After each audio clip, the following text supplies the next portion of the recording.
Hello, this is the Stories Beside channel. I release videos every day for you. Subscribe and click the bell. In the morning, Susan felt better physically, but her mental state was terrible, and as if to make it worse, an investigator came to her room.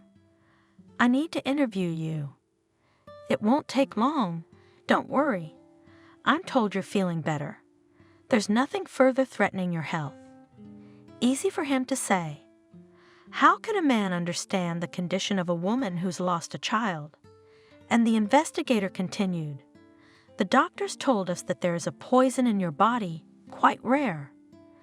Accidentally, it could not get into your body, and in connection with this, I must ask a few questions. 1. Do you have any enemies?" It all started as a long-awaited happiness with a rare celebration, a reunion of high school friends, 20 years after graduation.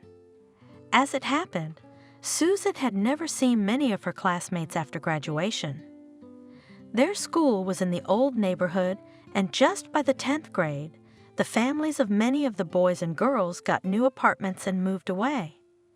Graduating class, some of them had already traveled from the new neighborhoods almost across town.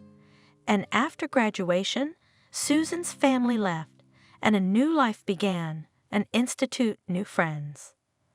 First years, Susan longed for her native places, came to visit those who stayed to live in the old house, and in the school somehow came, but then it was not to that, and other attachments appeared. And now, as an adult, an established woman, she was going to meet, in fact, with her childhood and youth, and as she secretly admitted to herself, with her first love. Although there was no love, that is, romance such as in old movies show, she and Sebastian, the first handsome man of the class, and not only. They did not walk hand in hand, did not kiss furtively in the public garden, under a lilac bush. Alas, all this was only in Susan's dreams. In reality, there were only her bitter tears in her pillow, because her beloved did not pay any attention to her. That is, he did, when it was necessary to make her laugh, to embarrass her in front of his friends. By graduation, she couldn't tell if she loved Sebastian or hated him. And after graduation, they never saw each other again, which Susan was happy about, although there was still a void in the place of that failed first high school love. Would he come or not? Susan thought, getting ready for the meeting. And what had he become? Was he married? "I thought he was going to law school." "No, I'm not going to talk to Sebastian about my long-lost love, and I don't hope that we'll be able to make something work now." "Oh, I'm just curious. And not just about him, but about a lot of other people. There's Kevin. He seemed to have a crush on me. Kept looking at me in class. Or is it the obnoxious John? I hope he doesn't show up at all. Although I hear he married our first honors student. How interesting it would be to find out about everyone, who became who, how they changed, what they look like." Susan herself could not boast of success in her personal life, no husband, no children. In this, of course, is not the slightest fault of that Sebastian. She had much stronger crushes. There were also relationships, but it did not lead to anything. And not because of the fact that Susan something was wrong, not the beauty of her fate did not deprive her, not mind, and the character was golden, but first she wanted to finish the institute and studied very seriously. Her father by that time has already very seriously engaged in business and believed that the only daughter will be his best assistant. And while I wait for you to marry a good man, and even take, you will find a poor man. Don't sulk. I'm just kidding, but every joke has its own joke. Don't trust anyone, and in general, go ahead and learn it yourself." Susan studied well, without any encouragement, and her father's words motivated her even more. Her father relies on her, considers her capable of continuing his life's work, and his daughter did not want to disappoint him. So the search, at least a poor man, at least a reliable assistant, were postponed for later, after graduation. But barely had time to graduate from the institute as my mother fell ill. That is, she may be ill much earlier, but she never admitted it, much less complained. Quiet, modest woman, she used to live in the shadow of her bright, loud-voiced husband, strictly takes care of the house and relatives. Any indisposition, even a slight runny nose of her husband or daughter, led her to despair, forced her to develop vigorous activity to save the sick. And her fatal disease Procaroli Valley hid and from relatives and from themselves, and only when, apparently, it became unbearable, went to the doctor, but it did not hide. Even when she was diagnosed, urgently hospitalized, she did not talk about why she would have to leave home for the first time, perhaps, for the first time. It was nothing. Just a checkup, a week or two at the beach, and that's it. She comforted her daughter. You just take care of your daddy. I showed you where the chamomile tea is for him. Make it. He's got a stomach and eat right. Don't go to my place. I'm well fed there. I don't need anything. Of course, Susan called the information desk the same day to find out her mother's condition and was struck dead by the response of the woman on duty. Oncology ward, go ahead. The next day, they went to the hospital with her father, both to see her mom and to talk to the doctor. His words were even more horrifying. How could the disease be so neglected? If only she had gone to the hospital a year earlier. It's already stage 4. Of course we'll start treatment, and don't be so frightened. Hope for the best, but she never complained about anything. Father was breaking his fingers. I beg you, I'll sell everything for any money, just so long as she's alive. She doesn't complain now. On the contrary, she's eager to go home, and we'll probably discharge her soon. You'll continue your treatment at home. Money can't solve everything. Moreover, I will tell you that it will not always help. Don't throw away that money, and don't torture the patient. It's her optimism that gives me hope, and it may be the best medicine. Susan and her dad walked out of his office, wobbling with grief. Couldn't Mom be helped? They tried to cheer up in front of the room, but Mommy, as always, understood everything from their faces. Well, I told you not to come. You're just scared for nothing. How could you not be scared? I can see they're both turning green. Look at all the really sick people lying here. And what about me? Yes, I'll be discharged one day and everything will be the same. And in this hospital, I agree, the air alone would make any healthy person sick. And discharged her discharged. But what is there still?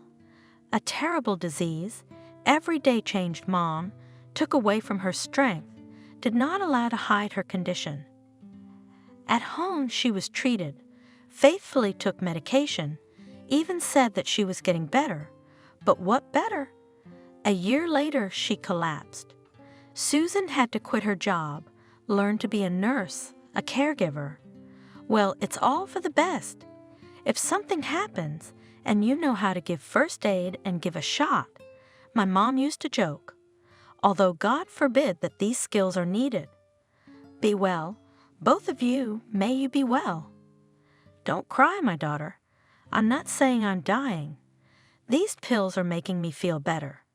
I'm sleeping very well, and I'm completely healthy in my sleep. But not in her sleep. Mom melted away and died 2 years later. Her father's grief prevented Susan from mourning her mother. She began to fear for his condition.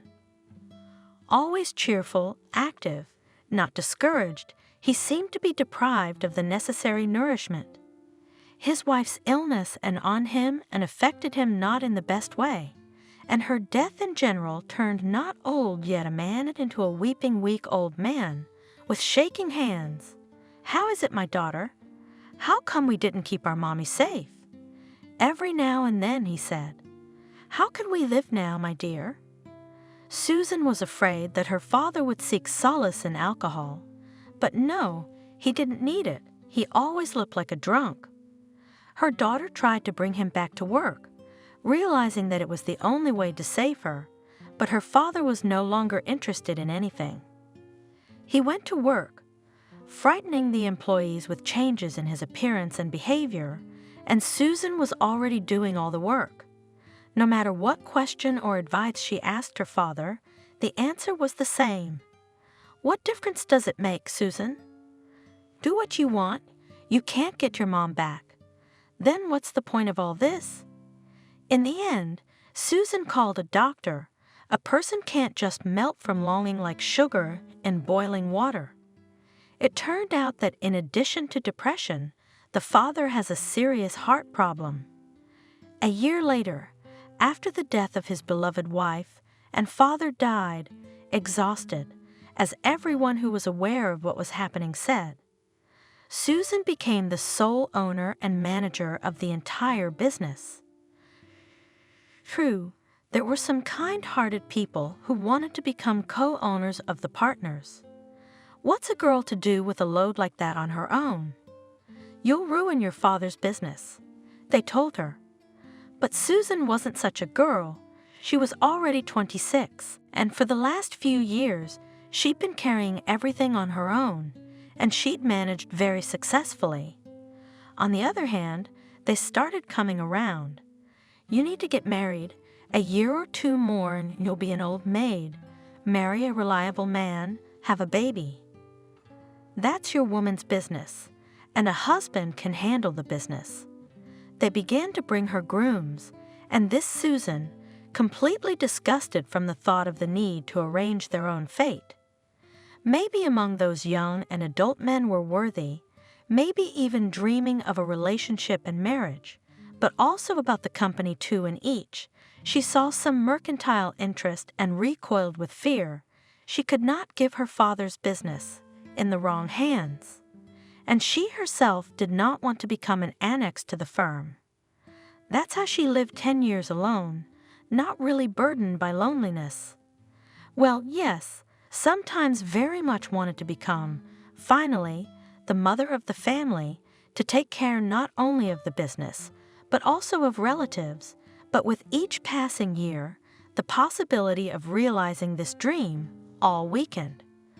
Dreams remained. In them, she had both her children and her husband. And this husband more and more often acquired the features of Sebastian, unfulfilled love. That's why Susan was going to meet her former classmates, with excitement and anticipation of some changes. And in general, she wanted to unwind. Not so often happened in her life holidays. Yes, at work sometimes organized corporate parties. Sometimes she was invited to visit a few relatives. Her mother's cousin, her father's brother's family, that's all the fun. But what fun is there? At the corporate party, she is still the boss. You cannot relax completely. And relatives, you come like a holiday and everything is as it should be. The table is set, salads, baked chicken, homemade pickles, Napoleon cake, and talk. And I'm still waiting. Susan, when you and your fiancé come, or even your husband, I want to see your kids. Why are you shaking your head? It's time. You're over 30. What are you waiting for? You've got your beauty and your mind. Who else is going to be married and bring up children? After such a holiday, you go home with an unpleasant feeling, although you realize that the aunt wished you well and spoke sincerely. But who needs the sincerity?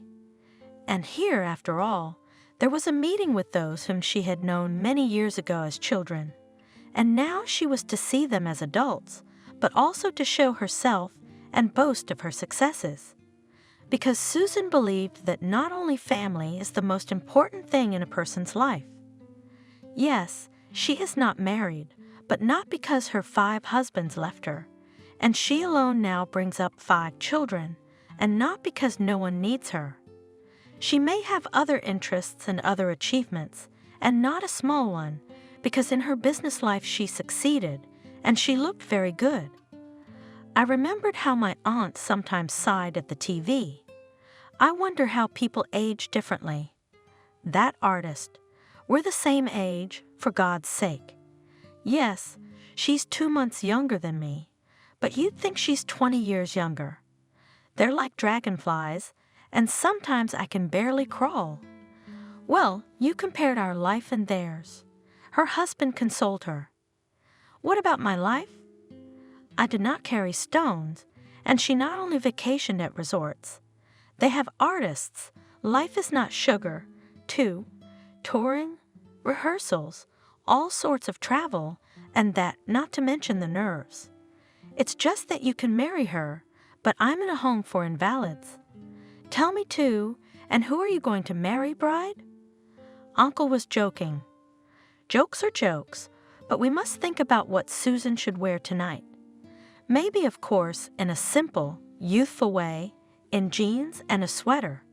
They're high school friends, but they're not high school friends anymore. And his business suit is also not an option, not a business meeting, besides want to relax. For the same reason 2 fancy outfits are not suitable, not a fashion show after all, and she is not a model. It is necessary to dress smart, beautiful, but not flashy.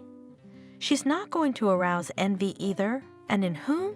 Her classmates? They had a good class, no marginalized people. No one became a media personality either. There are no artists, writers, or any other celebrities, so she has to look accordingly. Although Susan, it must be admitted, has achieved more than many.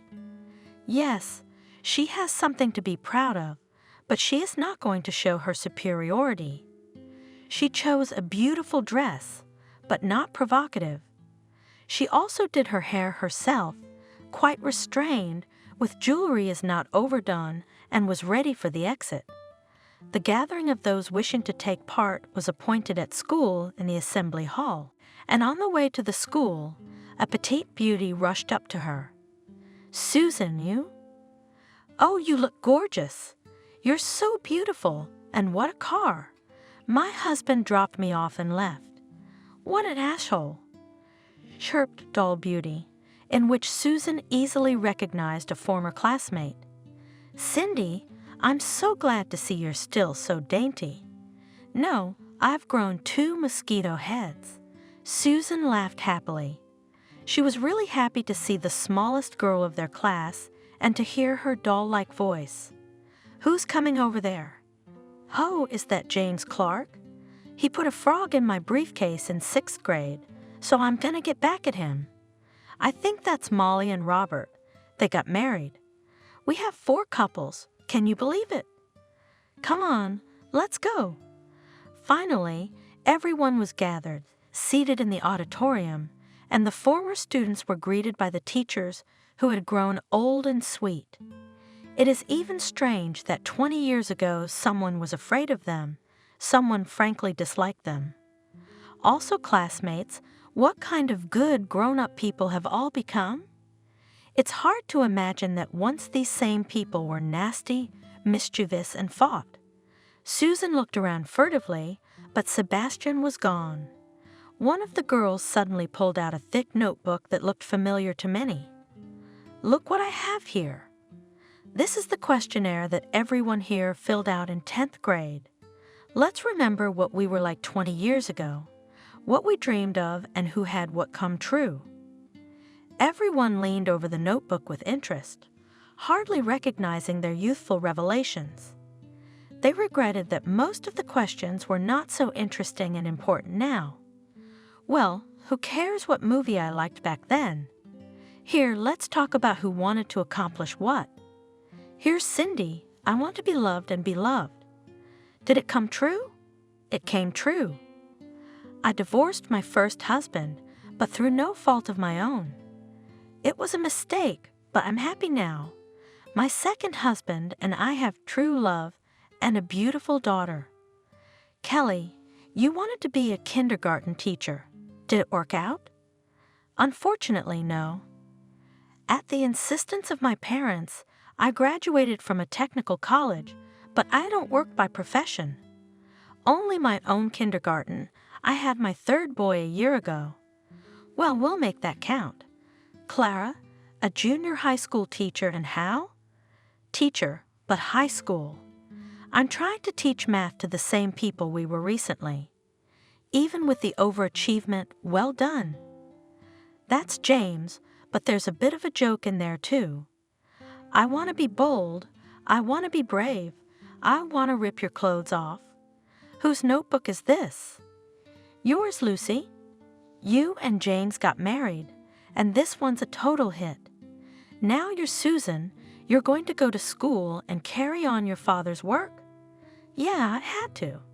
Although if I'd written a couple years earlier, it wouldn't have been the same. But look at everyone else's writing. But Sebastian, I'll be a judge, and then you'll be on your own. Joker. Where is he, by the way? He's not here, but he said he'd be here. I called him. I heard from one of Sebastian's old friends. There he is. There he is. Cindy shouted triumphantly. Remember what the punishment for tardies used to be? Scrubbing the floors after class. But we don't have class today.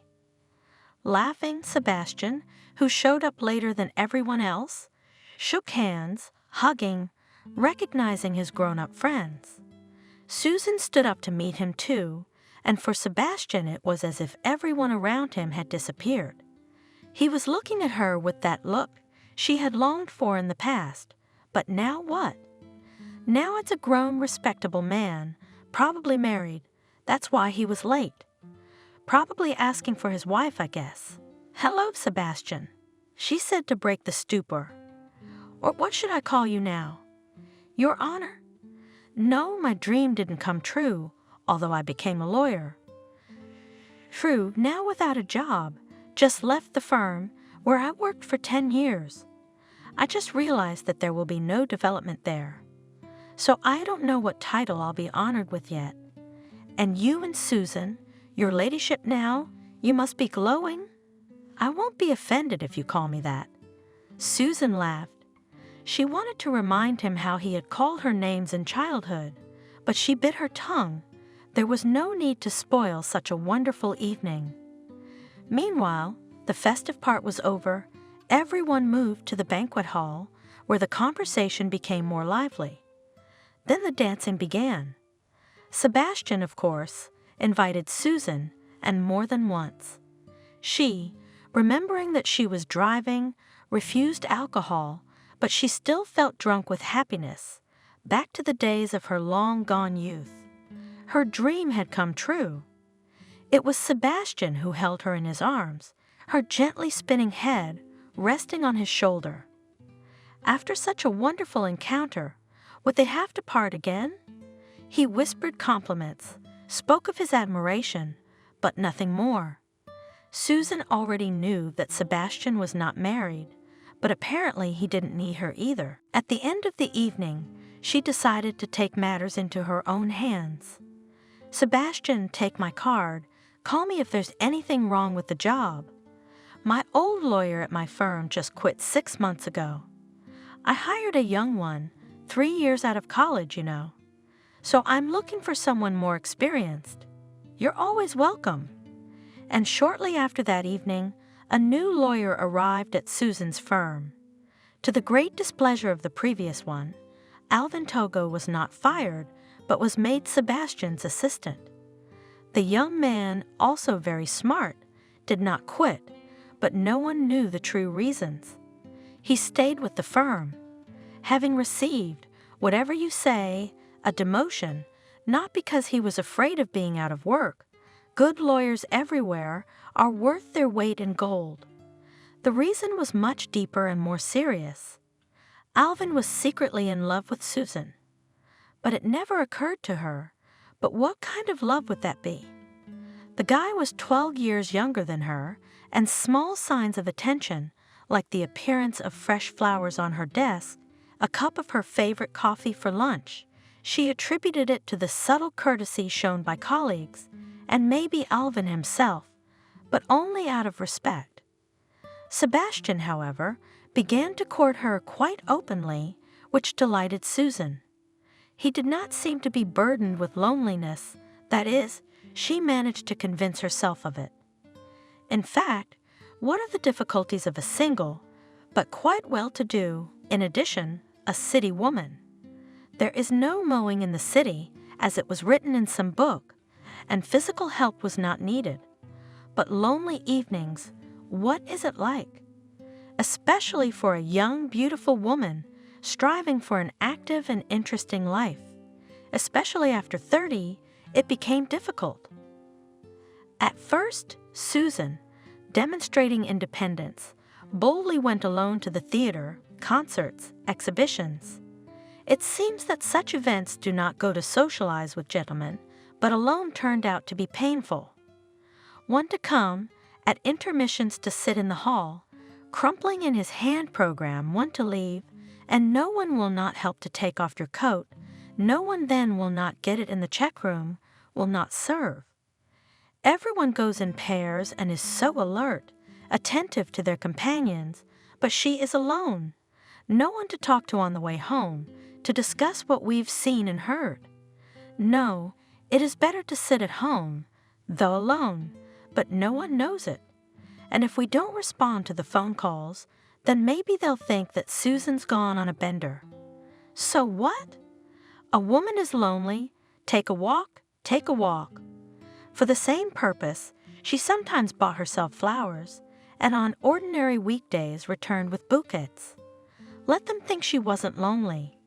What she didn't want most of all was to be pitied. And now she had the opportunity, if not to walk, then to walk, just to come out of her shell.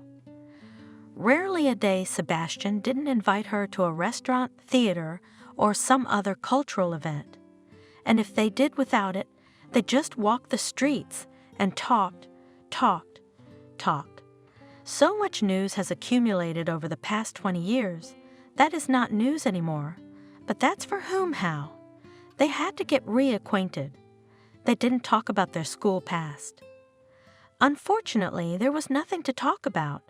Susan confessed that she was in love with him and resented his relationship.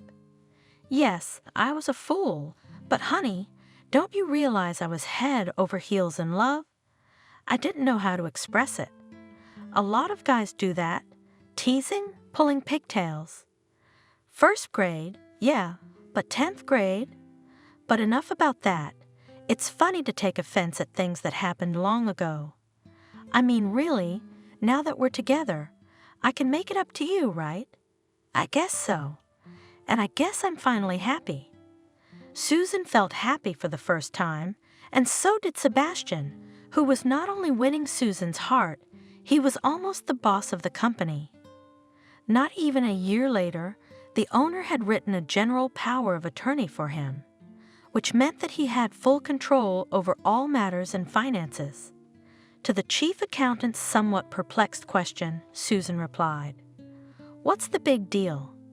Sebastian is already fully aware of everything, and he and I are getting married. Yes, the application has been filed, and we're getting married in a month." The news traveled around the firm. Someone rejoiced for the lonely to this boss, although some, of course, admired the dexterity of the young man.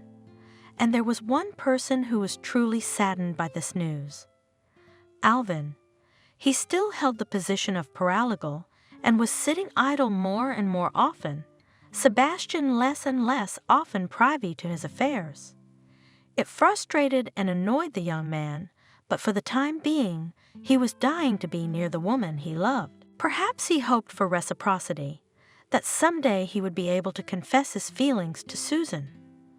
But realizing that Sebastian had beaten him to it, he wrote a statement and went to his boss to sign it. Upon reading the application, Susan raised her eyebrows. "What's the matter?" "Everyone seems to be happy with your work. And that's why I don't have a job, in fact. And anyway, I can't work forever as a junior assistant to the head janitor. Can I? I've got to develop myself. Well, I can't keep you." Susan was indeed a little sad that this young man would be leaving the firm, but not for personal reasons. For her, there were no men other than Sebastian. Alvin was simply a competent and promising lawyer, not at all superfluous in his position. But she signed the application and said goodbye to the young man warmly, writing him a solid bonus for good work. A month later, there was a gorgeous wedding of Sebastian and Susan. Happy newlyweds received congratulations from colleagues and relatives, rejoiced at the changes in their lives, and sincerely believed that their happiness will not end. A few days after the wedding, they went on a wedding trip to a fashionable resort. How wonderful to be happy! Susan exulted quietly. And just to have a vacation from everything in the world except love. I haven't had a normal vacation in all these years, it seems, so I took a week sometimes to sleep. And then suddenly I have the sea, the sun, and you. You are my sea and sun. Sebastian replied, I swear from now on you'll be on vacation like this, several times a year. Alone? Susan pouted. And who will stay in a shop? Sebastian laughed back. It's such an inconvenience to work together, and with such responsibility. We're sunbathing here, and they're already dismantling everything. I've got a 100 times tested team. You don't have to worry about that, but a few vacations a year, I agree. It's not gonna happen, and together. Well, we'll see. I mean, our happiness is just beginning, right? It really was. After returning from vacation, the couple started working with renewed vigor. Susan had one more wish, though, and that was children. And she was aware of the fact that there was not much time left for its realization. The years were flying by so quickly. She herself did not really believe that she would be able to become a mother, and therefore she did not share her dreams even with her husband. And at the end of the first year of marriage, when she first felt some unusual ailment, did not immediately suspect what was obvious, and certainly did not share her suspicions with anyone but a doctor, a gynecologist from a private clinic, whose services she had been using for many years, and there the best suspicions were justified. After a comprehensive examination, the doctor congratulated her on the fact that in 7 months the baby would be born and was surprised by the woman's reaction. She ducked her face into the palms of her hands and cried, "What is it?" "Are you not happy?" surprised the doctor. "I am happy. I just can't believe my happiness. I'm 40 years old. Isn't it too late? Am I giving my baby everything he needs? Well, as long as it's in me. Will my body be able to handle it? What are you worried about? If you'd had a baby every year or a dozen abortions, but you haven't. Your body's been preparing for this event, and as far as I know, it's gonna be fine. Probably more than once. So you can go home and make your husband happy. I hope it's good news for him, too. I bet he will, because we're the same age, and he and I have never had children before." On the way home, however, Susan decided to hold off a bit on the happy news. She and Sebastian would have their first wedding anniversary in a week's time, a very appropriate occasion to announce it during the celebration, for now they would have to rejoice alone. However, that joy was suddenly overshadowed by a call from an old friend. "Susan, I'm sorry if I'm upsetting you, but I think you should know this. I was walking downtown today, and I was shopping, and as I was walking past the restaurant, you know, the one next to the shoe store, it has these big windows. So, through the window I saw your Sebastian at one of the tables, and he was not alone, but with a very interesting blonde. Thank you. How much do I owe you for this information?" Susan said dryly, "I knew I'd be left to my own devices. It's my fault. My friend was upset. I believe my husband. It must have been a business meeting. He has to meet with his partners a lot. I do not know if with business partners are accepted so cooing, then of course, what can I understand in it?" A friend interrupted the call, and immediately sent some photos. On them was Sebastian. He was really sitting at a table in a restaurant, tenderly holding the hand of a beautiful girl. They smiled at each other. It didn't look much like a business meeting. Susan felt the blood drain from her face. To poison a happy day like this. Though yes, what did a girlfriend have to do with it? But Sebastian can't be cheating on me either. Surely there was a simple explanation. In the evening, she without further ado laid out her phone in front of her husband, with those very photos, and looked questioningly at her lover. And with growing horror saw that Sebastian became nervous. He was clearly confused, did not know what to say, then asked sadly, "Are you spying on me? I didn't think you would stoop to such a thing. It would not have occurred to me. It was an acquaintance decided to open my eyes on your pastime. Congratulations. You have very observant friends. I envy their husbands. Except they didn't do you a favor. They ruined your anniversary surprise. In the restaurant My Soul, I was dining with a client and his lawyer, this very girl. The client left, and I stayed with her. The girl, as you can see, is young, doesn't understand much, so I tried. No, not to deceive her, but to turn the case in our favor, you know? And it's gonna be a very lucrative contract. If I manage to pull it off as planned, we will be able to rise very significantly. For several years we will be secured, you know? In a week's time, it'll all be up and running, as they say. I'll refrain from details, let a little bit of intrigue remain. As it is, I'll have to think of another present." Sebastian had a look of displeasure, a jokingly pouty look, and Susan, of course, melted. "Oh, I'm so sorry. I swear I didn't doubt you for a minute, but you know I had my doubts. By the way, I have a surprise for you, too. A very nice one, I promise." So they made up. Before they could quarrel, trust was restored. Each in his own way prepared for the celebration of the first anniversary of marriage, not realizing that there was a man living nearby who trusted Sebastian, every day less and less. It was Alvin. Yes, he had not forgotten Susan, the woman to whom he had never dared to hint his feelings, and the feelings remained, both for Susan and Sebastian. They were the exact opposite, though. Yes, Alvin disliked his colleague at first sight, which was not surprising, because Sebastian had displaced him in the place that Alvin considered his by right.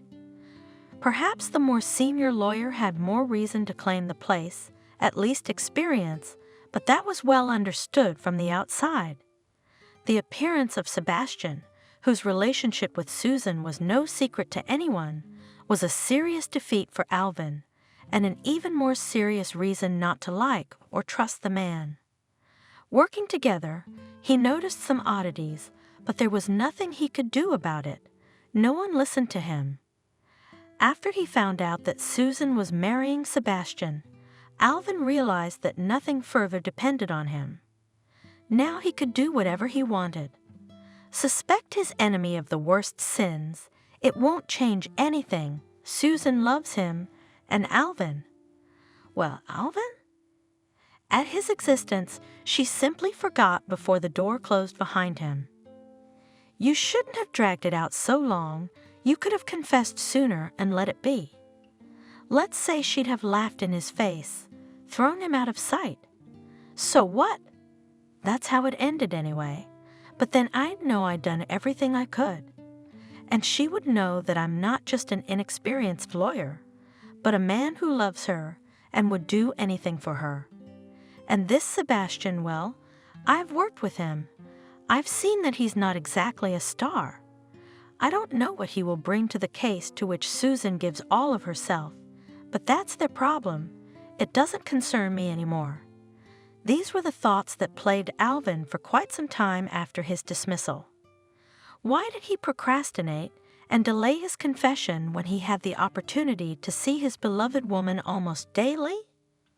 He explained it to himself honestly and very simply. He was afraid. But what would it be like? He, having barely got a job, where he was taken, most likely, just for a trial period, for an internship, and suddenly begins to explain in love, and who, the owner of the company, his boss, chic, business, but older than him in age, and also much more wealthy. What would one think of a guy who would dare to make such a confession? Will Susan not be offended by such a courtship? If she does not even chase him away immediately, will Alvin not become a laughingstock? A quick boy, our shooter has been everywhere, and got position, and a woman not the least, and all the firm in addition. Isn't that the kind of whispers he hear behind his back? Here and waited that he could somehow show himself, to make an impression on his beloved. If she herself had looked at Alvin not just as an employee, but there were no signals from Susan in his direction. Alvin, of course, had found another job after his dismissal, and even enjoyed success not only as an aspiring but capable professional, but also as a single man. Single women and girls paid attention to him, tried to impress him. But how were they to know that he looked at each one by comparing it to another, and in his eyes all women lose to Susan? It didn't matter that they were younger and more suited to his age. It didn't matter that they were single. They weren't Susan, and strangely enough, Alvin hadn't given up hope of still achieving this grown married woman. That is, he assumed that now Sebastian would somehow negatively prove himself, and that it would happen. Alvin had no doubt. And one day he had a chance to find out something about his happy rival. When he was dealing with a fraud case at his new job, he unexpectedly came across a familiar surname, Sebastian. True, he was a witness, but clearly had a much more serious relationship to the case, just to prove nothing. Alvin could not understand the case of 5 years ago. He lacked materials, or maybe experience, but he was interested in the case. Not only interested, alarmed, for if all was as he supposed, Susan was already in danger. And who can help her if his suspicions about her husband, who had unlimited access to all the affairs and finances of the firm? Not only that, but Susan's own safety is at risk. Fearful pictures painted the young man's imagination. He remembered everything he knew about Sebastian originally, that is, what he had told about himself and his past. From his words, everything was great. Brilliantly graduated from the institute, internship abroad, 10 years of impeccable work in a solid firm. Sebastian spoke vaguely about his personal life, except that he hinted at some tragedy, which left a heavy mark. Well, to check all this is not difficult. The check was not in vain. Sebastian had certainly graduated from the institute. The diploma was genuine, but here are the grades in it. Yes, this graduate was far from a red diploma. But further on there was such a confusion that Alvin could not figure it out on his own. Realizing that he had reached a dead end, he turned to an old friend, whom he considered his teacher. He met with him and stated his request. The friend looked at the initial data, asked, "What's this? Alvin is a private detective, has decided to become a private detective. What's this Sebastian you're so interested in?" "Yes, there, William, rather personal interest is involved, but I want to expose the villain." "I mean, everything is a lie. And for what purpose? A good person could get hurt. That's what I don't want. A woman?" William winked. "Well, don't blush like a girl, you're young. I'll try to find out what's going on with this young man through my channels. It didn't look like much at first. You can expect anything from a guy like that." It took a lot of time to find out the whole background of Sebastian, but when a friend invited Alvin to the cafe to tell him about the question of interest, it became clear that the young man was worried not in vain. "What a fruit! You gave me Alvin. Next to him not only your good man, but as if you and yourself in danger was not. I'll tell you one thing, Your Sebastian didn't graduate from college for nothing. In the end, he learned to bury in a way that even Sterlitz would envy. So he worked after his studies in several firms and everywhere successfully for his own pocket, but he almost always left like a goose out of water. Only at first, until he gained experience or the wrong people ran into, even to the court case came to court, but even there the snake got out of it. So, 3 bankruptcies thanks to his activities, and all so neatly with white gloves. That's what I thought. Alvin sighed. Yeah, wait a minute. Those aren't his biggest sins. Firms, okay, he ruined those, he screwed those, but it happens. What can you do? He's not only that, he's also very unscrupulous in personal matters, which I think is even worse. Was he married? Alvin asked coldly. I wish. I tried not to bring it to that, though I had one marriage, but it was when I was young. Then I looked for ladies, rich ones, by interest, and then I left them, having taken something especially valuable. Here you go. One of them took her own life, after he had left her without money and an apartment. Another ran around the courts, but never got anything, and another one. Well, it's a murky story. After she met our client, she disappeared into thin air. What a nightmare. But why isn't he still in jail? Why? In the business part, he got away with it, but in personal matters, yes, he loved, then fell out of love. And the fact that it made someone else want to live, and someone else ran away, that's not a question for him. Money jewelry? You can prove he took it. He's got nothing on him, naked as a falcon. That's it. He can get away with it now. It's all on the account of his common-law wife, who's a nobody. No one knows how much she got. And now what? Alvin agonized over how he could save Susan now. And now what? Now he's clean as a whistle. He's officially employed by a reputable firm, married to the owner of the firm. I wouldn't give a dime for her life right now. There's a woman walking on a cliff like that. Is she the reason you brought it up? Yeah, Susan, but they've been married a year. But he's been sitting tight. Now he's gonna make a move.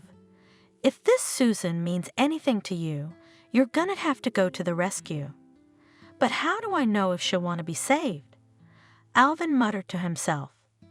Yes, you forgot the main thing. You tell her that she is not the only one he has so-and-so.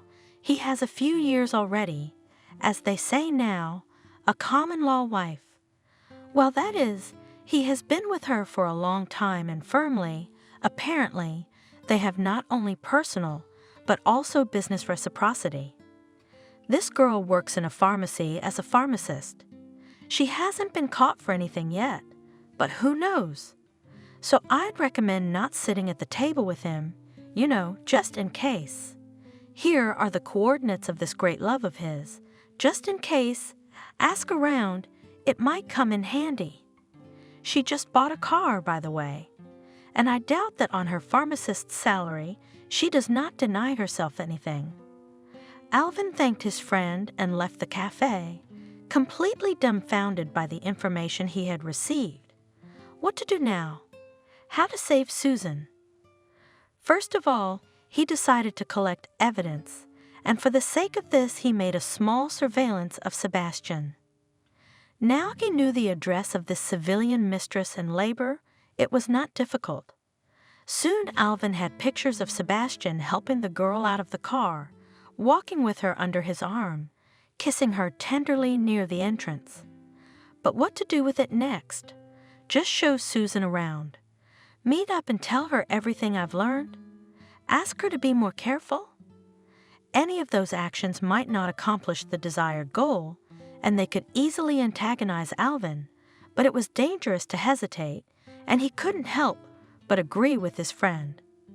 As a result, he decided to call his former boss and say that he knew something about her husband. I'm sure she'll agree to meet, and it'll be easier to get it all out in private. Hello, Susan. This is Alvin, the lawyer you used to work for, remember? Of course, Alvin. Good afternoon. The woman wasn't exactly pleased, but she sounded friendly enough. Oh, this is about to change. How can I put this delicately? I'd like to meet you, Susan. I have some information that might interest you. What kind of information? Can you be more specific? The thing is, I'm running out of time, so I'd like to know how important it is. Very important, and above all, for your safety. I'd like to tell you about your husband, Sebastian. Believe me, he's not quite who he says he is. And who is he? With a scornful sneer, Susan asked. An American spy. The Ussuri tiger? Believe me, it's very serious. In a pleading tone, said Alvin. I have proof. What proof? She interrupted. The pictures? I've seen 100 of them. We have enough envious people besides you, but I didn't expect it from you. A young man, educated, well-mannered. Are you still angry about being fired? No one fired you. You left on your own. No, I didn't. That's not what I'm talking about, honestly. I'm begging you, why don't we meet? No, Alvin, I don't have time for meaningless meetings. I love my husband and trust him. Do you think he loves you? Alvin asked hopelessly. I don't think, I know. And I'll ask you not to call me anymore. I don't have time. Besides, this kind of talk makes me worry. Have a good day. And Susan interrupted the call. Why are we so unhappy? Unpleasant conversation? Sebastian walked into the office without knocking. I have to go to the bank to drop off some payments, so sign, Susan. You can do it yourself. Sebastian. Susan smiled strainedly as she signed the papers. Come on, you're the landlady. So who was on the phone, Ethan? Is he asking for an extension again? No, Alvin, your predecessor. Imagine he hasn't been able to settle down for a year. Suddenly he says he's got some information about something. It's crazy, in a word. He's probably stoned out of his mind. Well, I'm off. See you tonight, my love. Do you really love me? Susan smiled reassuringly. What do you think? I told you this morning I couldn't have fallen out of love in a couple of hours. I won't fall out of love in 100 years. Sebastian ran away. Susan moistened her eyes. What kind of people are these? Someone else's happiness is worse than cholera to them. That's what they think, and Alvin, and that friend. That she'll divorce her husband after hearing their gossip? No way. She feels that Sebastian loves her. And tomorrow is their anniversary, which they decided to celebrate together. Without any noise and noise, she herself insisted. After all this evening, she will tell her favorite the main news. They will have a child, and Sebastian will be happy. They'll wipe the noses of all envious people. Alvin, having finished that conversation, sat helplessly, biting his lip. No, he was not going to retreat, to leave the woman he loved without help and protection. Susan was in danger. But she was not yet able to realize it.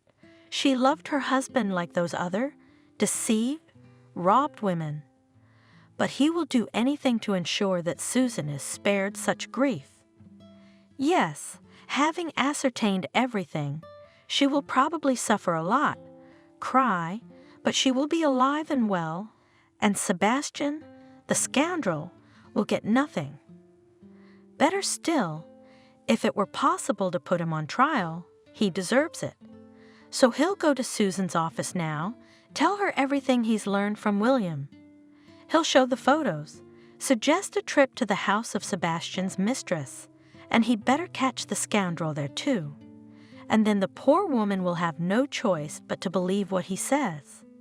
Yes, most likely it will not add sympathy to Alvin himself, but there was no such sympathy. So let it all stay as it was, and maybe sometime later she would realize who the real friend really was. He thought hopefully. With such thoughts, Alvin moved towards the office, hoping to catch Susan in place and alone, not always Sebastian hanging around.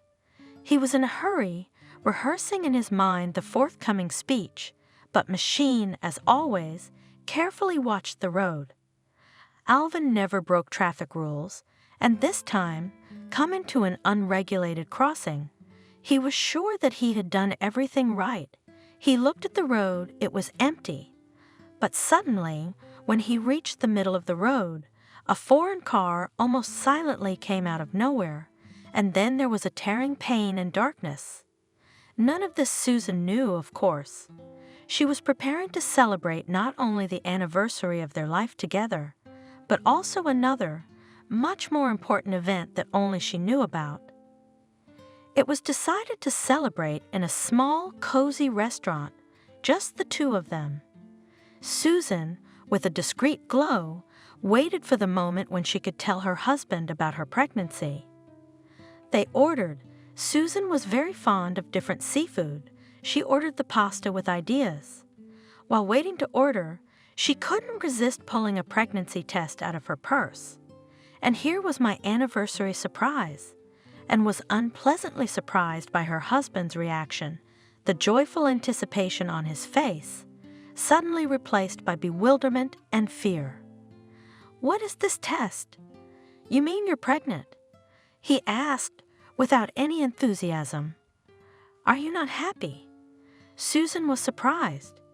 Now it was her turn to be scared. "Come on, honey." Sebastian pulled himself together. "I'm happy. It's just so sudden. That's why I was surprised." "Well, I'm happy, my dear." "Of course I'm happy. I thought you were frightened." The woman said, offended. "Who wouldn't be? We are no longer young. The emergence of a child, it is a risk, above all for you. It's such a strain on the body." "No, don't think so. I'm not discouraging you. I'm happy. It's just that at this stage, your health is more important to me than anything else." Sebastian's been very reassuring. "My health will be fine. Don't worry. I've already been to the doctor. Everything is fine. No complications are expected." "Well, thank God. Thank you for the good news on a day like this. I didn't expect it, really." The order came, but Susan went out first. She had to visit the ladies' room, and when she arrived, everything was ready. The couple began to celebrate. Not surprisingly, all the talk centered around Susan's pregnancy. "Is that why you ordered the juice? I was wondering why you wouldn't even have your favorite wine. You have to eat for two now, and you're right. Seafood is the best thing for the baby. Aren't you sick?" "Oh, come on, Sebastian." "It's okay, I told you. I'm just pregnant. It's no big deal." "Yeah, the flavor's different. I feel like every dish tastes unfamiliar." "Yeah, well, I've read about that. I don't know which book." This woman thought all the food was too bland. "Would you like some salt? Or would you like some seasoning?" "No, not at all." "Oh, I just said I was fine, and then I jinxed it. I feel dizzy and stuffy. Why don't you pay and let's eat?" "Wait, it's so nice here. Breathe deeply, drink some water. Or do you want a sip of wine? It won't hurt, but you'll feel better." No, I want to go home. Shall we eat?" "I don't feel well."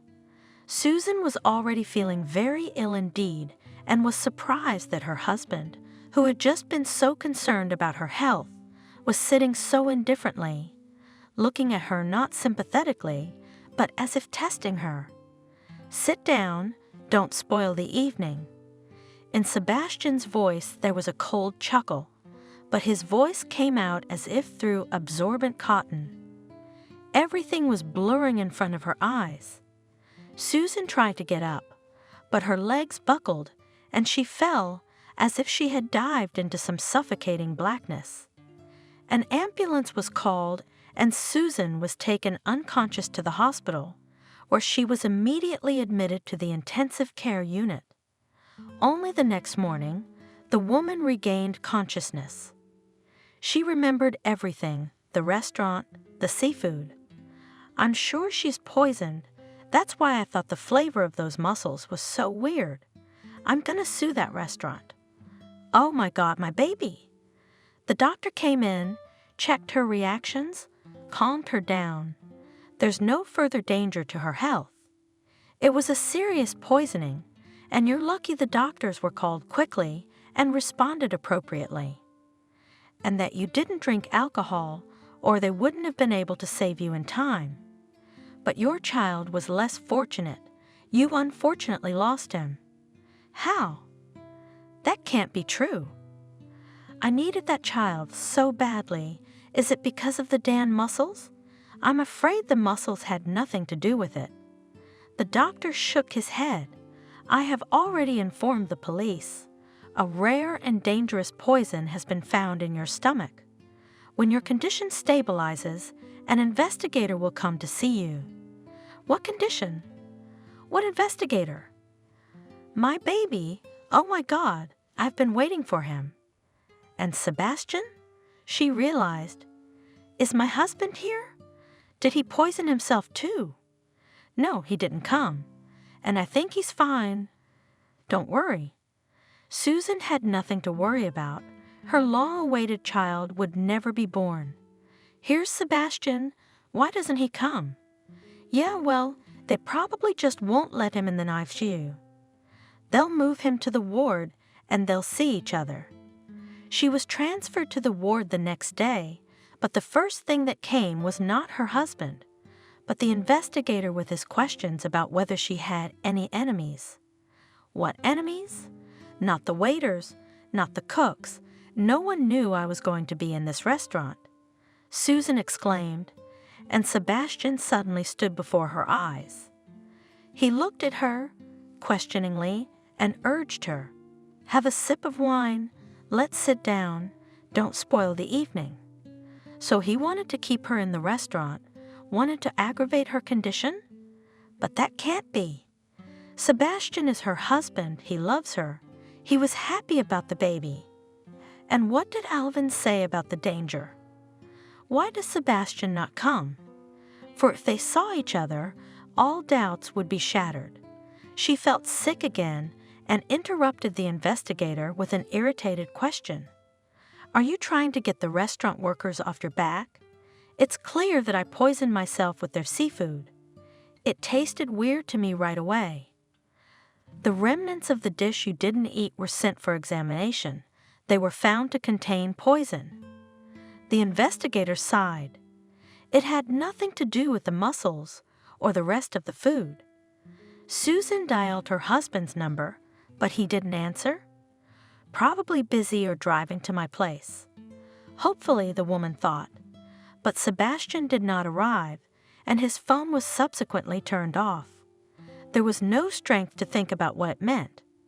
Her condition improved, but then again she felt sick and weak, depressed, and sometimes unable to get out of bed.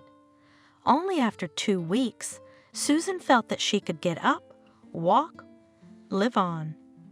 And everything would clear up with Sebastian, probably, because he couldn't have disappeared without a trace. She looked out the window. The weather was beautiful. I should at least go out to the garden, get some air. This atmosphere is making me feel worse, she thought. She sighed, smoothed her hair a little, smoothed her hospital gown, and cautiously went down the stairs. At the first moment, the fresh spring air almost drowned her out. Susan wanted to ask someone to walk her to her room, but changed her mind. "It's nothing, I'll just stand, breathe and come to my senses. I have to get used to the air of freedom and independence. There would be no one to pick me up from the hospital." She had already realized that Sebastian must have abandoned her.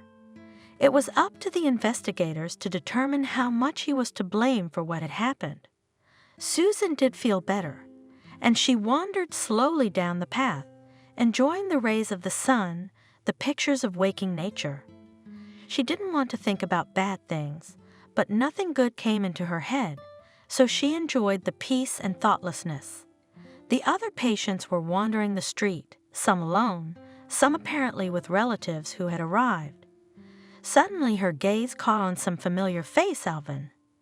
It was he who strode hesitantly toward her, leaning on crutches, with his plastered leg out in front of him. She had been thinking of this young man recently. "Alvin?" Susan exclaimed. "How are you here?" The young man looked at her at first, as if not recognizing her. Then he perked up. "Susan, are you ill?" "I'm sorry. I didn't recognize you at first." "I am." He nodded at his leg. "Car accident, second day back on the road, learning a new means of transportation." "What about you?" "You've lost so much weight. And me, Alvin, I got poisoned." "You warned me, and I did." Talking to a man who looked at her kindly and sympathetically made her voice break. The tears themselves flowed from her eyes. "Come on, Susan. Let's sit down on the bench and tell me what happened." "Is it your husband?" "I don't know yet, Alvin." Sitting down on the bench, Susan replied, "The investigators are still looking into it, but judging by the fact that my husband hasn't shown up or called in 2 weeks, you were right. I understand the investigators can't find him either. They're on him though, right?" "That's good. Can you give me your investigator's cell phone number?" "Or he can have mine. I really need to talk to him. I already know something about your husband." "Yes, of course you do. I can't tell you anything. I'm so clumsy. Love is in my eyes, but he loves me. In the meantime, Alvin, tell me what you know. And one more thing. I'm sorry I didn't believe you that day. Who knows? If I'd agreed to see you, we'd both be well. No one can know that, but why don't we go to the ward or the lobby? It's getting fresh. You don't need a cold." They sat down in the lobby. Alvin began to tell everything he knew about Sebastian, about his previous jobs, about his relationships with women, and about the fact that he still had a mistress. "A friend told me he's an investigator. He found out everything. I was horrified. I rushed to you. That is, I called you first, but it's clear that you didn't believe me. I thought I'd come and show you the photos. Although you said you'd already seen it all, but everyone can't lie, especially since the investigator was here. So it's already a fact. Now I don't know what to believe anymore. I wish none of this ever happened, including the meeting with Sebastian. Then why did I go to that high school friends' night? Tell me something else. Why did you find out about Sebastian? Did you have something against him? Or did you find out something bad before? Before I knew you, Susan, I fell in love with you. Don't you get it?" Alvin finally decided to speak up. "Yes, at first sight and forever. Now I'm cursing myself for not admitting it sooner. I mean, I should have quit my job first, and then I should have confessed, wooed, pursued. And then maybe there wouldn't have been a Sebastian. It's nothing. I'll just stand, breathe, and come to my senses. I have to get used to the air of freedom and independence. There would be no one to pick me up from the hospital." She had already realized that Sebastian must have abandoned her. It was up to the investigators to determine how much he was to blame for what had happened. Susan did feel better, and she wandered slowly down the path, enjoying the rays of the sun, the pictures of waking nature. She didn't want to think about bad things, but nothing good came into her head, so she enjoyed the peace and thoughtlessness. The other patients were wandering the street, some alone, some apparently with relatives who had arrived. Suddenly her gaze caught on some familiar face, Alvin. It was he who strode hesitantly toward her, leaning on crutches, with his plastered leg out in front of him. She had been thinking of this young man recently. "Alvin?" Susan exclaimed. "How are you here?" The young man looked at her at first, as if not recognizing her. Then he perked up. "Susan, are you ill?"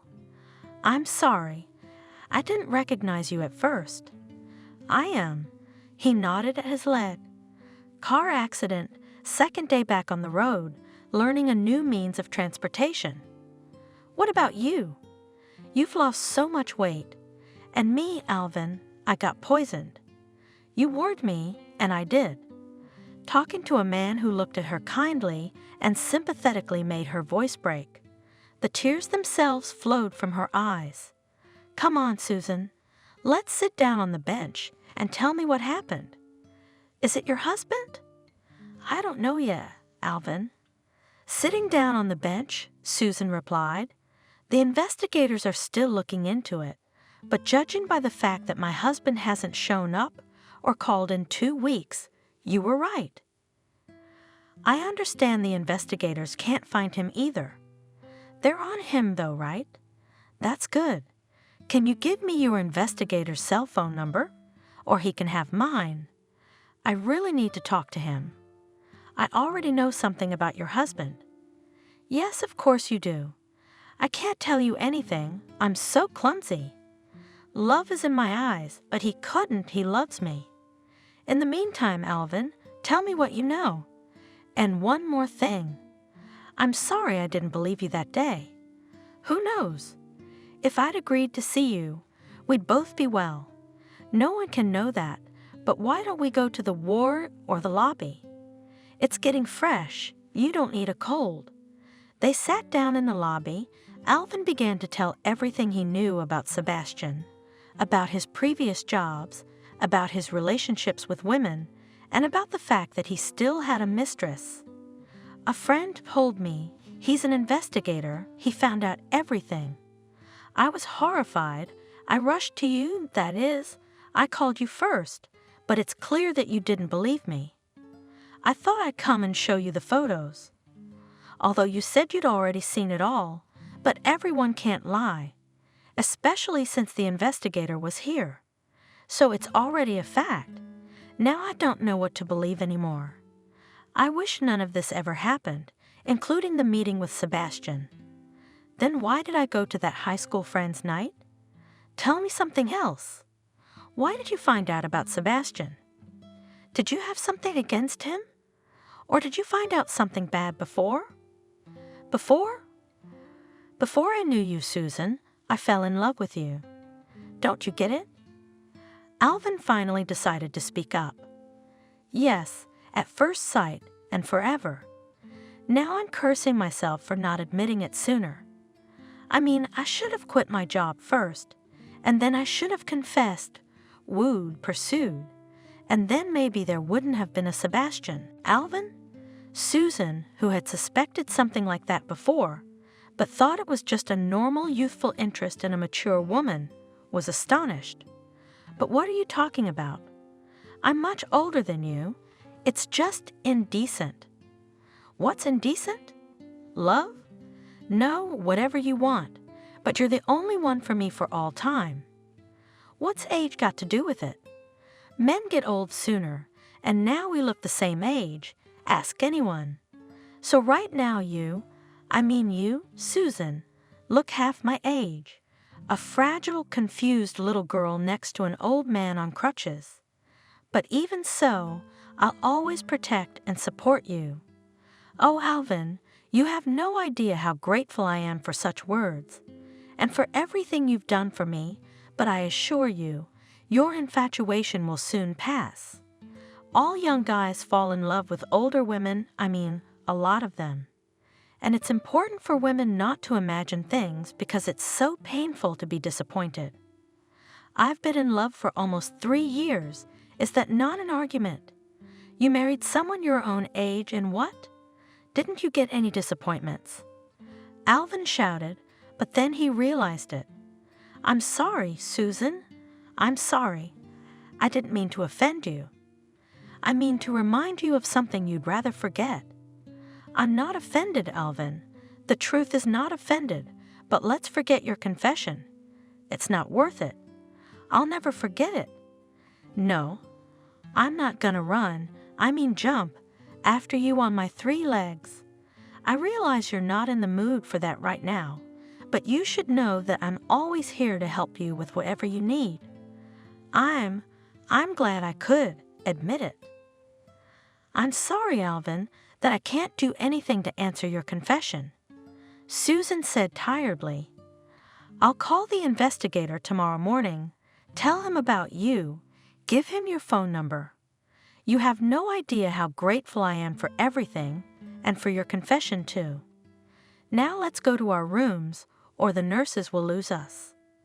I'll probably be discharged in a few days, but we'll see each other again, won't we? I hope so. I realize we don't have time for all that right now, but I don't think you'll be able to stop me limping someday. Maybe walking with a cane will make me look respectable. Alvin smiled. Susan returned his smile, though she looked a wreck herself. That night, she hadn't slept well, all the while remembering Alvin's words, his confused, sometimes belittling look. After what had happened, would I ever believe anyone? Even this boy who seemed so sincere? He's done so much for me. But even if he's not cheating now, the time will come and... No, I can't take another loss, she thought. The next day, Susan was discharged. She went to say goodbye to Alvin, said she had given the investigator his words and phone number, and there was no further conversation between them. I'm in a hurry now, Alvin. I have a lot of things to fix in my life and at work. But we know each other's coordinates. I hope we'll meet again and talk. I really hope so, answered Alvin. He took her hand, but did not shake it, but kissed it gently. Susan, unexpectedly for herself, bent down and kissed the young man on the head, then straightened up and walked away without looking back. She really had a lot to do. She called the office and asked them to send a car to pick her up. When she got home, she cleaned herself up in an hour, trying to wash away the hospital odors and all the worries of the last few days. Now she had to be businesslike, decisive, and strong. Walking through the apartment, Susan saw that Sebastian had already moved most of his things out. Well, that's good. Less worries, less memories. And hopefully he wouldn't come back. We should change the locks, she was thinking. And the rest of the stuff in the garbage bag and put it in the dumpster. But that could be done later. But for now she had to go to work, find out what was going on. Sebastian was making some kind of super favorable deal. We'd have to see how it turned out. She got there just in time, that is. She had already missed a lot of things. During the year of her almost reign in the firm, Sebastian had managed to slowly transfer quite substantial sums to his account. But all the claims were signed by you. What could I do? The accountant said dejectedly, I tried to inform you, but somehow you didn't pay attention. Yes, of course. No one blames you, Susan replied. She also looked at the plans for the new deal, which seemed intended to be a surprise for the wedding anniversary. Fortunately, the surprise didn't work out. With new sober eyes, Susan saw that the deal was not only unprofitable, it would be ruinous. Sebastian decided to transfer almost all the money to the account of a front company, apparently registered in the name of his mistress. Susan was in time. She managed to revoke the power of attorney and prevent this transaction from taking place. But what Sebastian had stolen, well, what can you do? There's no way to get the money back.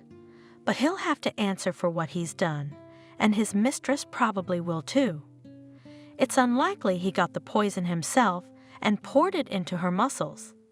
The next day, Susan went to the investigator, wrote a statement against her husband, accusing him of theft, fraud, and possible poisoning.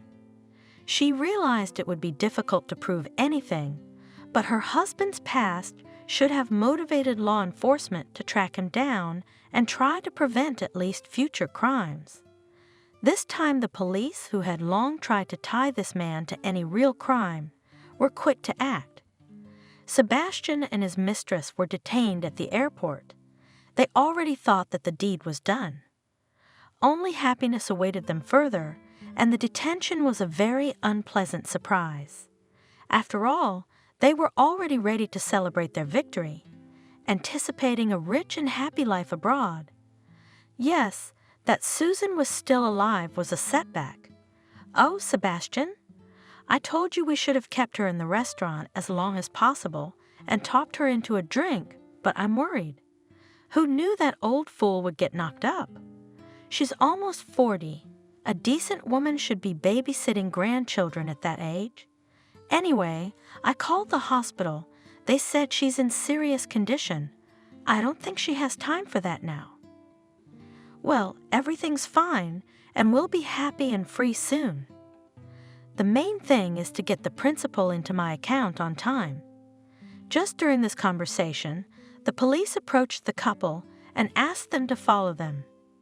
How Sebastian did not rage, shouting that the boarding of their plane had already been announced.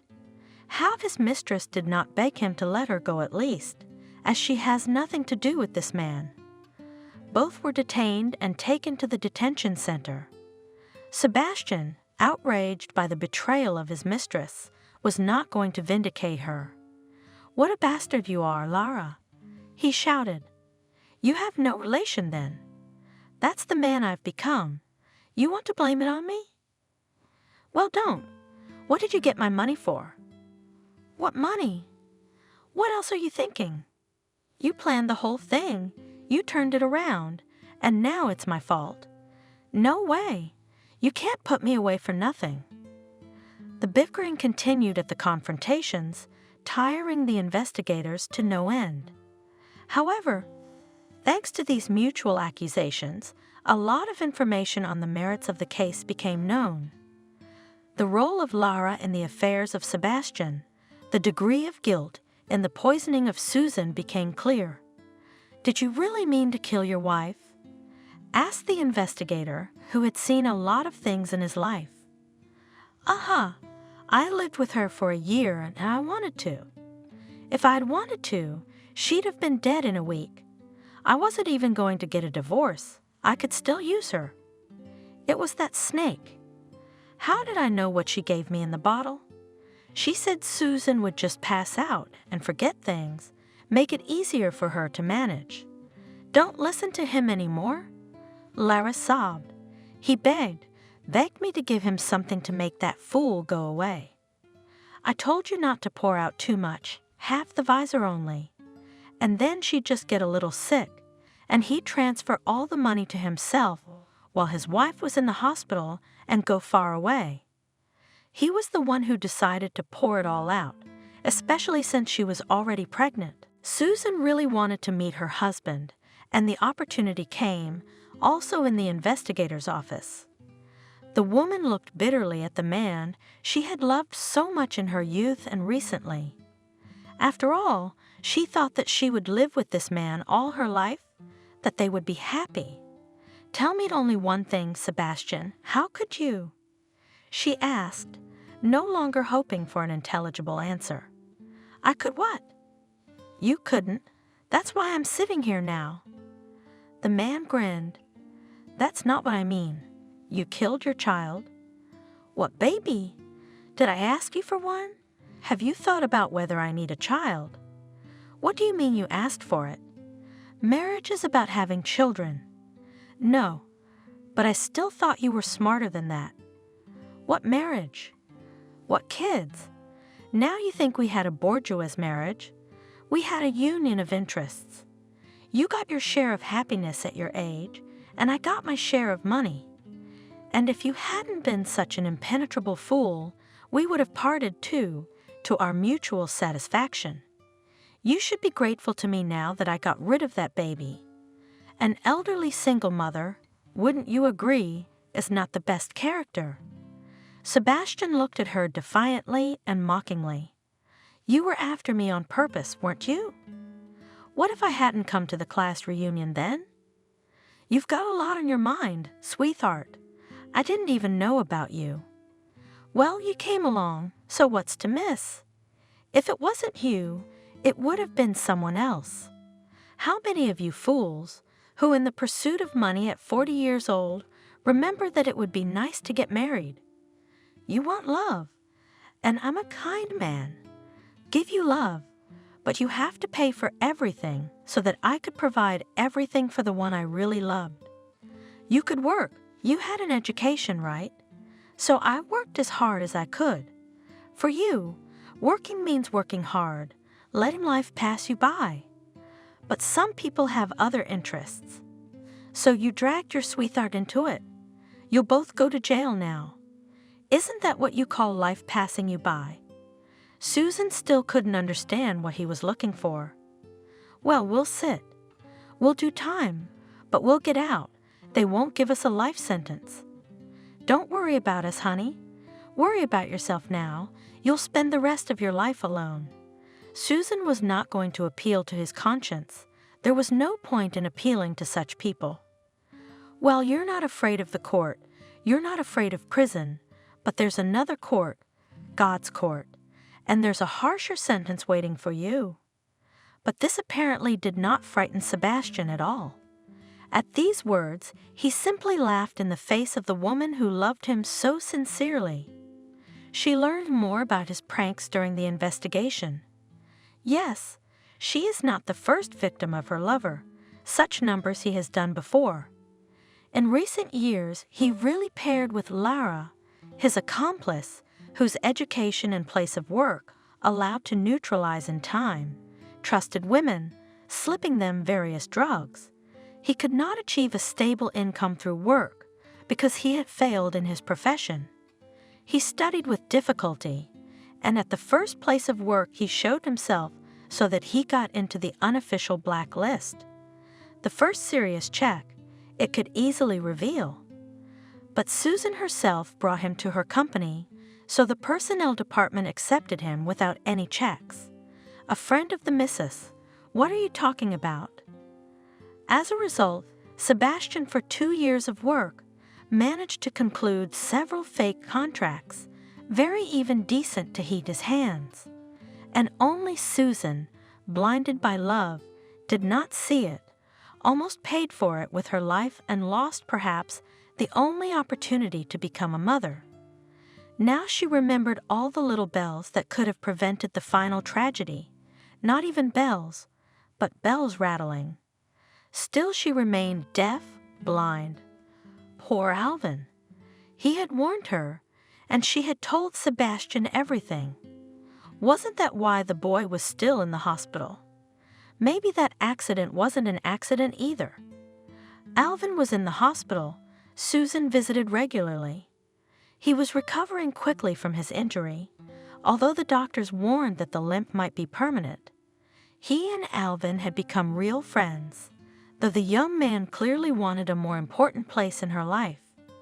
But Susan still felt only gratitude to him, both for trying to ward off trouble and for helping the investigation because of his feelings, which seemed to resonate in her soul. She herself felt younger, lighter, being near Alvin. Sometimes it seemed to her that it was because of his love that she managed to be young and attractive, though she couldn't forget about the age difference. Yes, it happens that a woman of years falls in love with young people, even marries, but it's afterward. For while they are still happy as never before, anyone can fall out of love and old and ugly. But why not let yourself be happy for as long as you can? I was happy with Sebastian too, even though it didn't last long, even though it ended so horribly, so disgustingly. But it won't be like that with Alvin. He's already proved his integrity. However, I have every reason to shun all men from now on. Then I should get a cat, sterilize it, and live together without fear that it would run away and live to a ripe old age all alone. And if I did decide to do something, I still have time to give birth to a child. Yes, I will be an elderly loner, but still a mother, not a hollow flower. So she thought, returning after another meeting with Alvin to her lonely apartment, from which, along with Sebastian's things, seemed to have disappeared and the memory of him. Alvin would sometimes start talking about his love again when they met, but Susan would stop him. If he did not try to start this conversation again, she became a little sad. I guess my Alvin got cold feet. Oh well, that's good. It's good for him and me. But the next time, it just kept happening. And Susan stopped again. Come on, Alvin. You'll meet a nice girl soon. You'll love her. Already met and loved. The young man replied firmly. Even before the trial, Susan filed for divorce to finally cut the scoundrel out of her life. She told Alvin about it when she came to meet him from the hospital. The boy was still walking with a cane, though otherwise fully recovered. They were both to attend the trial, both as witnesses and victims. The trial was a very serious one, involving some previous cases that had remained unsolved, and it soon became clear that Sebastian and his fake girlfriend would not only get away with it, but would receive the maximum punishment. Do you have any regrets about the way things turned out? I mean, about Sebastian. Susan asked Alvin as he walked out of the courthouse after a hearing. I feel sorry for myself for being such an uncommonly stupid person. Believing what? To whom? Not only did I get hurt, lose my baby, but I embarrassed myself. And why feel sorry for him? He knew what he was doing. There's no shame in falling in love. I love you and I'll always love you, even if you send me away for good. I'm not going to send you away. On the contrary, I want you back. My firm is without a lawyer, and he has enough work. Will you come? Susan smiled. You bet. If you asked me to be a janitor, to clean your entrance, I'd love to go. It would be a reason to see each other every day. And give me bouquets and coffee? Don't say no. I know whose job it was. Especially since you got fired, no one's done that. I'll give them to you every day if you let me. No, that's not necessary. We're not going to make people laugh. Susan smiled. So they started working together again. Well, everything is back to normal. Alvin thought. The only difference is that I confessed my love, but I got something like, my nose isn't big enough. But how do I convince her I'm serious? How do I get her to trust me? To love me? Alvin thought lost in thought. They often talked to each other, both at work and afterwards, sometimes going to cafes together after the end of the work day. Soon the trial of Sebastian and Lara took place. It was 6 months after the incident. Arrogance, bravado, sarcasm, all flew off this couple, only to find out that the jokes are over in terms, and they are waiting for real and not insignificant. And so, in fact, it turned out. After the verdict, Alvin and Susan went to a restaurant to celebrate the end of a long, all-study case. I don't know, Alvin, maybe it's a sin to be happy about it, but I can't help it. I'm not so much rejoicing as celebrating the release from the nightmare, from the lies I've been living for the last year.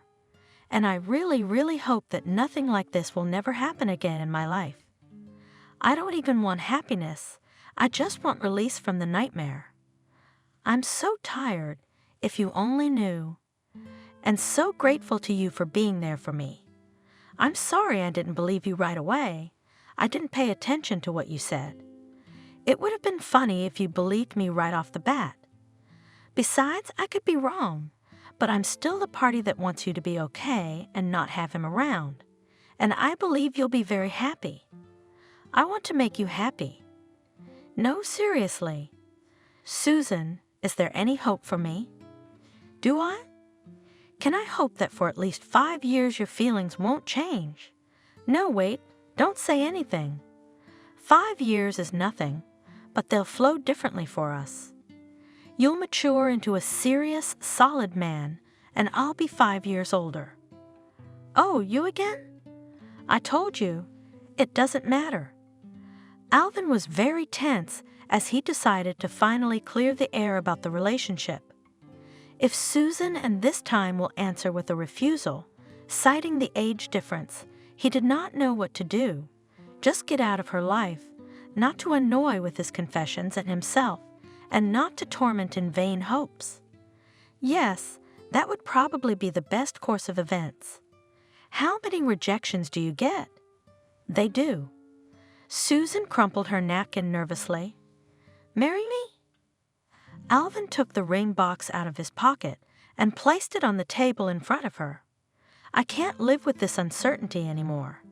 Either say yes or say no definitively, and I won't bring it up again. The woman, with slightly trembling fingers, took the box, opened it, and admired the ring with the red stone. Yes, Alvin, yes. I'll save the peace and freedom for later. Okay? Let's say we live another 5 years. For the sake of 5 years of happiness, I can risk 5 years with a man who I can see loves me and whom I also love. Alvin walked around the table, approached Susan, kissed her on the lips for the first time. The company at the next table broke into applause. Other visitors joined them. Congratulations and wishes of happiness flowed, and a few months later Susan and Alvin celebrated their wedding, attended by all their colleagues who also sincerely wished happiness to the young people. They did look very happy indeed, and were so. No age difference was noticeable, and Susan herself did not think about how old she was. It was the first year of her real life, and that year ended with an even happier event. Susan had given birth to a son, a healthy, beautiful boy. All the failures and misfortunes of the past could be forgotten, as could the age difference between the parents. Susan was at last completely happy and no longer thought of her years. She had more to think about than just some numbers. Subscribe and click the bell. The novel Sun Over the City finally got the recognition it deserved. It was printed in a fairly large circulation, and it did not lie dead weight on the store shelves as it used to be with other Hunter books. The novel was bought up like hotcakes. Even one director, young but promising, signed a contract with Hunter for screen adaptation. For the first time in the past year, the writer who had become famous breathed fully, filled with pride in himself. A corner of his mind, he realized that the success of the novel, by and large, was a kind of gift from his publisher. On his own initiative, decided to invest in a PR campaign to the full program. Such generosity was a consequence of tragic events in the life of Hunter Wilson. Exactly 1 year ago, his wife Margaret died in a car accident. The publisher wanted to cheer up Hunter, who for 6 months has completely shrunk and stopped writing, locking himself away from everyone in his house. And guess what? As soon as the novel was talked about from all irons, Hunter resurrected and became the same. Yes, he understood all this, but these thoughts internally corrupted him. He needed no favors. Hunter was almost convinced that Sun Over the City, and without all this charity, could have won the hearts of his readers. It just so happened to be the case. In fact, the money that the publisher had spent on advertising could have been invested earlier. Surely, it is common for the publishing business money, just earlier that he was greedy, not believing in his talent, and afraid of losing losses. Another 6 months passed. Passions about his novel have somewhat subsided. Hastily filmed and released on the big screens, the movie. Basically, let's face it, it failed. The costs of its production were, of course, paid off. Even the profit of pennies turned out, but Hunter himself was able to watch only the first 20 minutes of the tape. Spit and vowed never to get involved with young, even if promising directors. Publisher hustled on the wave of fading success, needed at all costs. A new novel, even average now, could be well sold. Hunter began to break, at first by hints, then persuasion, and finally, demands that was quite logical, based on the clauses of the contract signed with the publisher in the next 5 years to give out on the mountain at least a novel a year.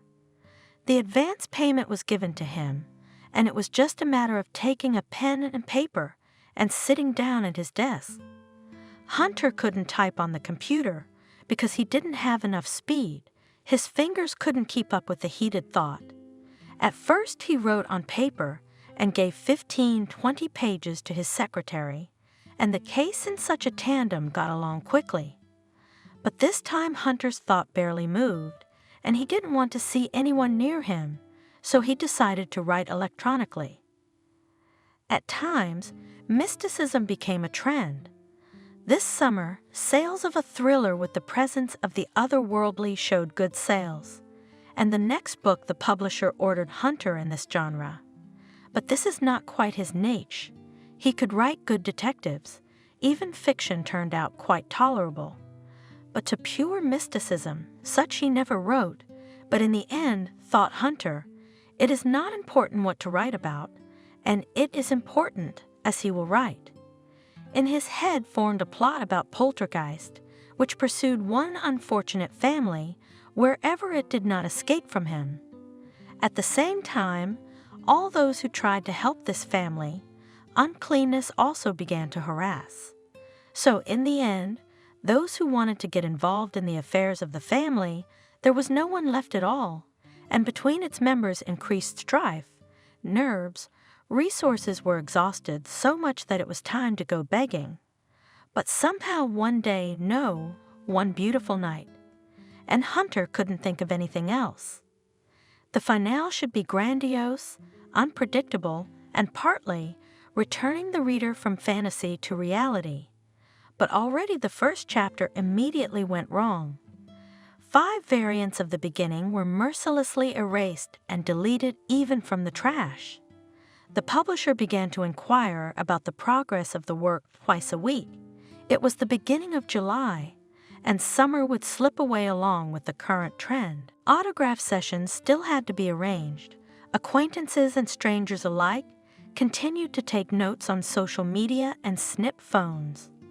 Hunter didn't have time to get his own literary agent to handle these kinds of problems. He began to tire of success. Sensing his impending failure, something had to be done, and he decided to hide from the public eye.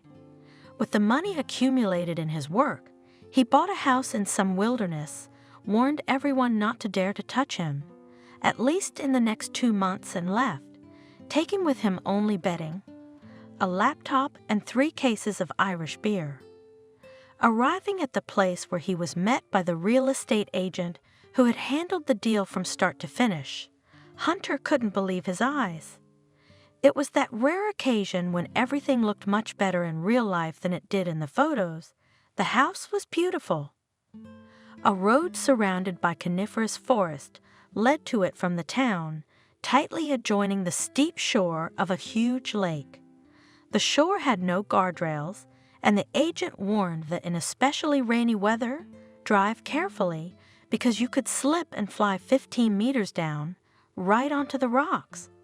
Not far from Hunter's new home, there was another structure that no one had warned him about before. I'm going to have neighbors? He wondered, staring at the agent in bewilderment. They are almost never here, he reassured him. They're going to sell the house too. So I assure you, no one will bother you in the next 6 months. They're having problems with the documents. So far, so and so. Are they here now? I didn't see any while I was shopping for you, so I didn't bother you about it. Anyway, it's the quietest place you can find in the area, considering the convenience and beauty of the scenery. It's only 20 kilometers to the city. In good weather, in an hour you can turn back and forth if you need something. Tourists have taken a liking to the opposite shores. There are no available sites for them here. I bought you groceries for a week, as you asked. Everything on the list. Something in the refrigerator, something in the basement. I'll show you around. Okay, thank you. And this place, let me point out, continued to persuade Hunter agent, is chosen with a perspective just for you. One day you'll be able to buy the neighboring plot, and then there won't be a single obstacle left. You're a famous writer, aren't you? Have you made inquiries yet? Well, you should know your clients by sight. I read your Sunshine Over the City in a heartbeat. For professional reasons, no offense, Hunter, just out of interest. And how did you like the novel? Objectively. Objective? What's that supposed to mean? Very subtly captured all the details of city life, how the inhabitant of the stone jungle was pulverized, how infantile and suggestible he became, and all this against the background of a detective story. Just brilliant. Wow, Hunter was genuinely impressed. Yes, you'd make an excellent book reviewer. Have you tried blogging? Oh, come on, it's from the heart. Real estate feeds me. Reading is just a hobby. Let's go inside, shall we? Come on, let's go. After talking all the details over with the agent, Hunter was finally rid of his endless pleasantries and left alone in the house. When the noise of the engine lurking around the corner of the car became silent, Hunter was stunned by a silence like he had never known. Amazing, and it happens. The weather outside was windless, and the bright sun was shining through the dark and mighty spruce and pine trees, which were already slanting toward the west. There were no birds, no creaking of trunks, no rustling of red maples and young oaks that grew near the house. There was only the slight groaning of the floorboards as Hunter walked through the rooms, putting away the linens in the closets and preparing the desk for future work. Even goosebumps sometimes ran down his back from the strange feeling of his own, almost non-existence, as if the world had suddenly lost sight of him and wasn't going to look for him. The small hall turned out to have a fireplace. The agent assured Hunter that it was working. Even a pile of dry wood lay beside it. For the sake of interest, Hunter opened the damper, threw a couple of logs into the hearth, put some newspapers under them, in which the laptop was wrapped, and struck a match. The fire lit quickly, and the draft was excellent. Great! At night he would sit here, working out plots in his mind and sipping an Irish drink. As he sat in the chair by the fireplace, he realized that he was desperately sleepy. The packing, the journey, and the changes had tired him out quite a bit. Having made the bed with new linen, Hunter, without undressing, lay down on top of the blanket, and in a minute he fell into a deep sleep. He was awakened by the shouts coming from outside the house, which were not so loud, but they were clearly audible against the silence. Hunter thought that some unexpected guests had arrived, but he had not given his new address to anyone, precisely to avoid such visits. He got up, went out on the veranda and looked around. There was no one on the front lawn, only his car. The sun had long since set. The stars were burning brightly in the dark sky. Not illuminated here by the glow of the city lights, grasshoppers were chirping in the grass, which had not been heard during the day, and there were those cries again. Only now did he recognize their source. They were coming from the house opposite, from a room on the first floor, in the window of which the reddish light of a lamp was barely visible. Two people were arguing, a woman and a man. Hunter could not make out the words, but the raised tones indicated that the matter was moving toward a fight. That's the last thing we need. The agent claimed that the neighbors were hardly ever here and that he'd never seen them. What an asshole. Yes, his sentimental plans had been invaded by unexpected nuances that would somehow have to be reckoned with. Hunter went back into the house, took a beer out of the refrigerator, sat down at the desk, and opened his laptop. The Dickens family was a very ordinary American family, no better or worse than any other. He wrote and heard it loud and clear. And don't you dare meddle in my life again. I know it was you who killed. Hunter shuddered. From the last words of the phrase, his heart beat fast. The woman had said this on the street, apparently running out of that house. Then there was the sound of a car door slamming shut, the muffled roar of a running engine, and the rustle of tires scattering gravel. Hunter looked at his watch, 1:30. He sat a little by the fireplace with a beer, thinking about something far from the vicissitudes of the planned novel. At 3 o'clock, the electronic alarm clock beat, startling him and bringing him back to reality again, having forgotten to turn it off. In the city, Hunter was always up at 3 a.m. while everyone who could disturb him was still asleep. He had until 8 a.m. to jot something down on paper, and at 8 a.m. his secretary would come in and take it away. After the death of his wife, he continued to get up on the alarm clock, inwardly resisting the changed circumstances. He took paper, but except for scribbling crossed-out paragraphs, he could not get anything out. Resistance was useless.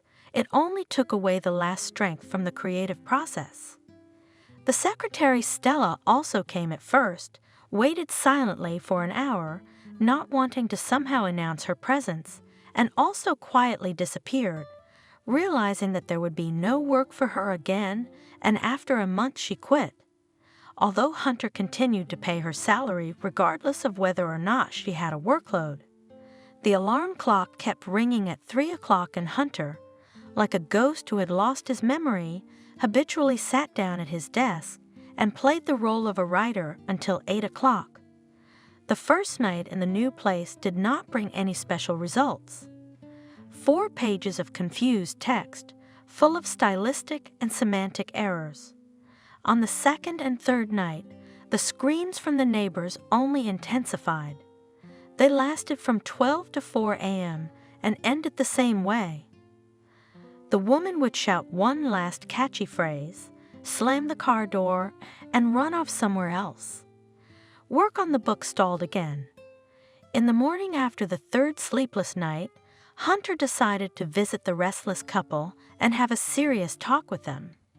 After all, he had every right to make his claims against them. The law has not yet been abolished, even if we take into account that on the site of the lake, there were only one neighbor. But when the doorbell rang, no one from the house came out. He tried peering in and knocking on the windows, but they were tightly curtained. The 2-story building showed no signs of life. It was also surprising that the car the woman used to leave each time never appeared on the only road leading into town. That road was clearly visible from Hunter's window, but there was no other way for Hunter to leave this forest edge with the 2 structures anywhere nearby. It was unclear how the car had managed to drive off the property without escaping his attention. Returning back in the evening, he hadn't seen her either. Maybe it had happened during the day while he was asleep. Today he sat out on the veranda until just before sunset on purpose, trying to spot any sign of movement on the neighboring property, but all was quiet, just as it had been the first day he'd been here. There was only the flutter of a curtain in a first-floor window, as if someone had glimpsed a glimpse and then disappeared. At night, however, the same pattern was repeated, the shouting, the clatter of falling chairs, the clinking of dishes. It even seemed that another voice, a child's, had joined the duet. Hunter couldn't take it anymore and called the police. "Captain Jones, is this it? Hello."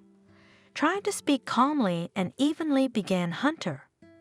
"I'd like to report a disturbance. My neighbors have been making a lot of noise for the 4th night in a row. Can you give me the address, please? It's a lake. I don't know the address yet. I've recently settled here, but there are only 2 houses in the whole neighborhood. Mine and those rowdy neighbors. So I know where it is, but do you live in a smaller house or a 2-story? The smaller one, I only have a loft. And the screams are coming from the 2-story. Well, accordingly, there was silence on the other end. Hello?" Hunter said loudly, "Are you still there? Can you hear me?" Yes, I can." "And you were talking to the former owner of the house. About what?" Hunter was a little surprised at the question about anything. Did he tell you anything about the house? The agent handled the purchase. I only talked to him. And what does that matter? I see. Sighing, Captain Jones said, "Understand what?" Hunter was already starting to get annoyed by the strange logic of the conversation. "Are you sure?" In the same vein, continued the captain, "That is not some tourists." "What tourists? This is a private area. There are no tourists here. A woman is arguing with a man, and today I also heard a child's voice. The light is on in the window of the first floor.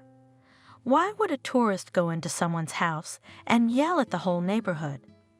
That's right. The captain agreed. "Okay, we'll figure it out.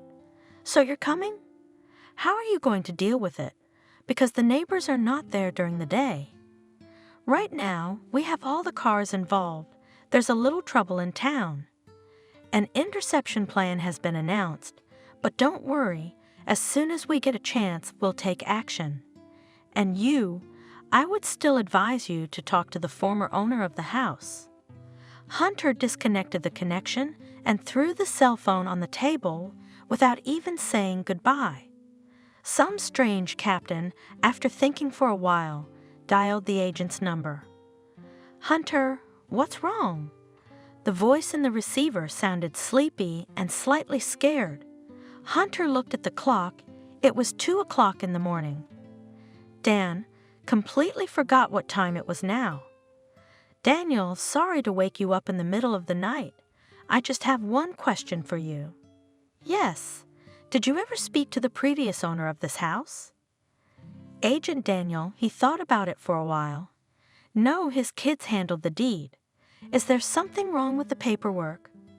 "No, there's just a hell of a thing going on with these neighbors.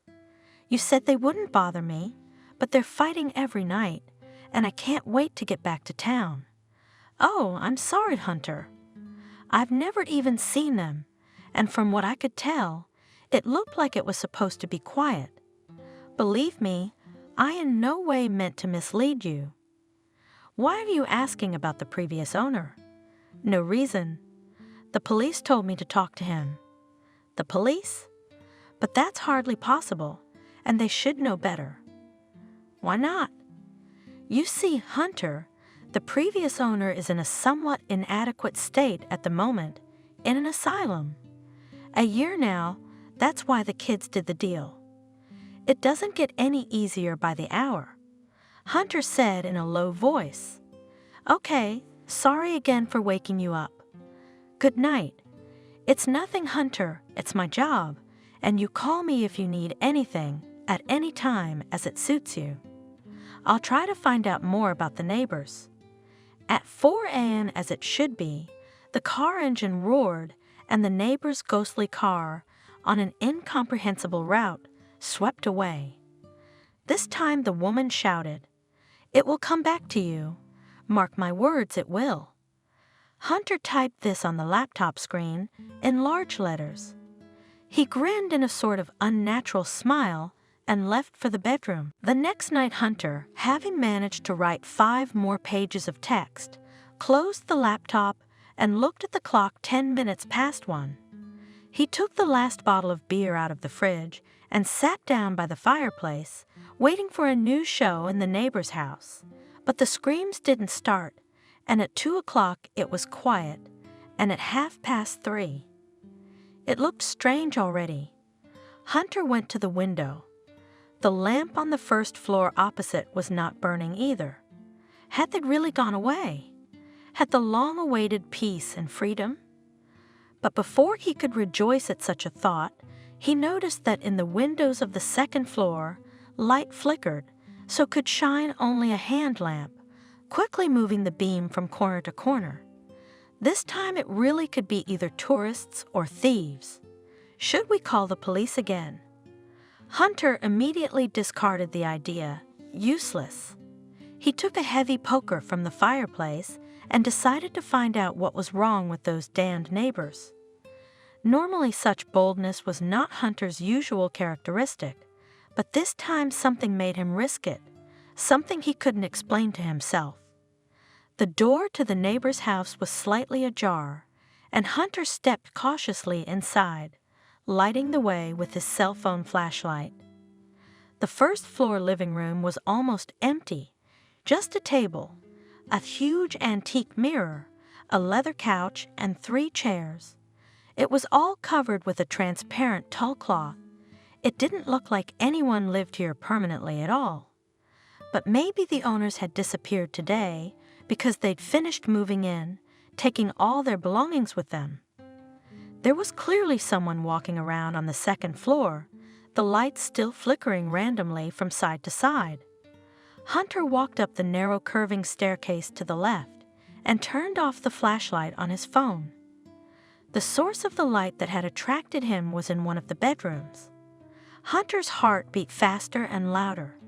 He felt the blood rush to his face, his right hand gripping the handle of the poker to the point of pain. He entered the hallowed room and saw a man from the back, bent over and looking at something on the bed. "Hey!" Hunter's voice sounded so loud that he was startled by it himself. The man straightened up sharply and turned around, blinding Hunter with the beam of the flashlight. "What the hell?" he shouted. "Who are you? Who are you?" Covering his eyes with his palm, Hunter asked, "What do you want in someone else's house?" "Police Officer Clark." He introduced himself. "Are you the owner? Drop what's in your hand." When Hunter was able to look at the man, he saw a young man in a police uniform, but there was something not quite right about his official closet, something Hunter couldn't quite understand, but he noted it to himself. "I'm a neighbor," he said. "I saw the light and came to see who was snooping around in the middle of the night. It's the 3rd day I've been waiting for you." "What's taking so long?" "What do you mean, waiting?" The guy asked me again. "I called the station. They said they'd take care of it. You're from the city, aren't you?" "From the city." But now, Hunter said, "the owners have moved out, so it's too late for you." "I used to come here a lot, and I've had complaints before."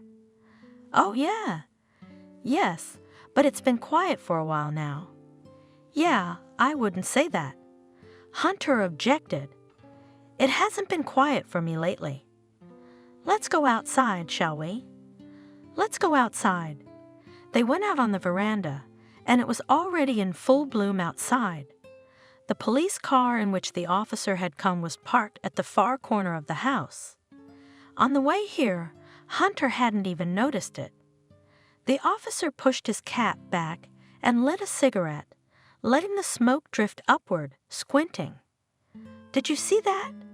he asked, pointing with his hand. "The wire broke, so there's no light in the house. Did you have a strong wind the other day?"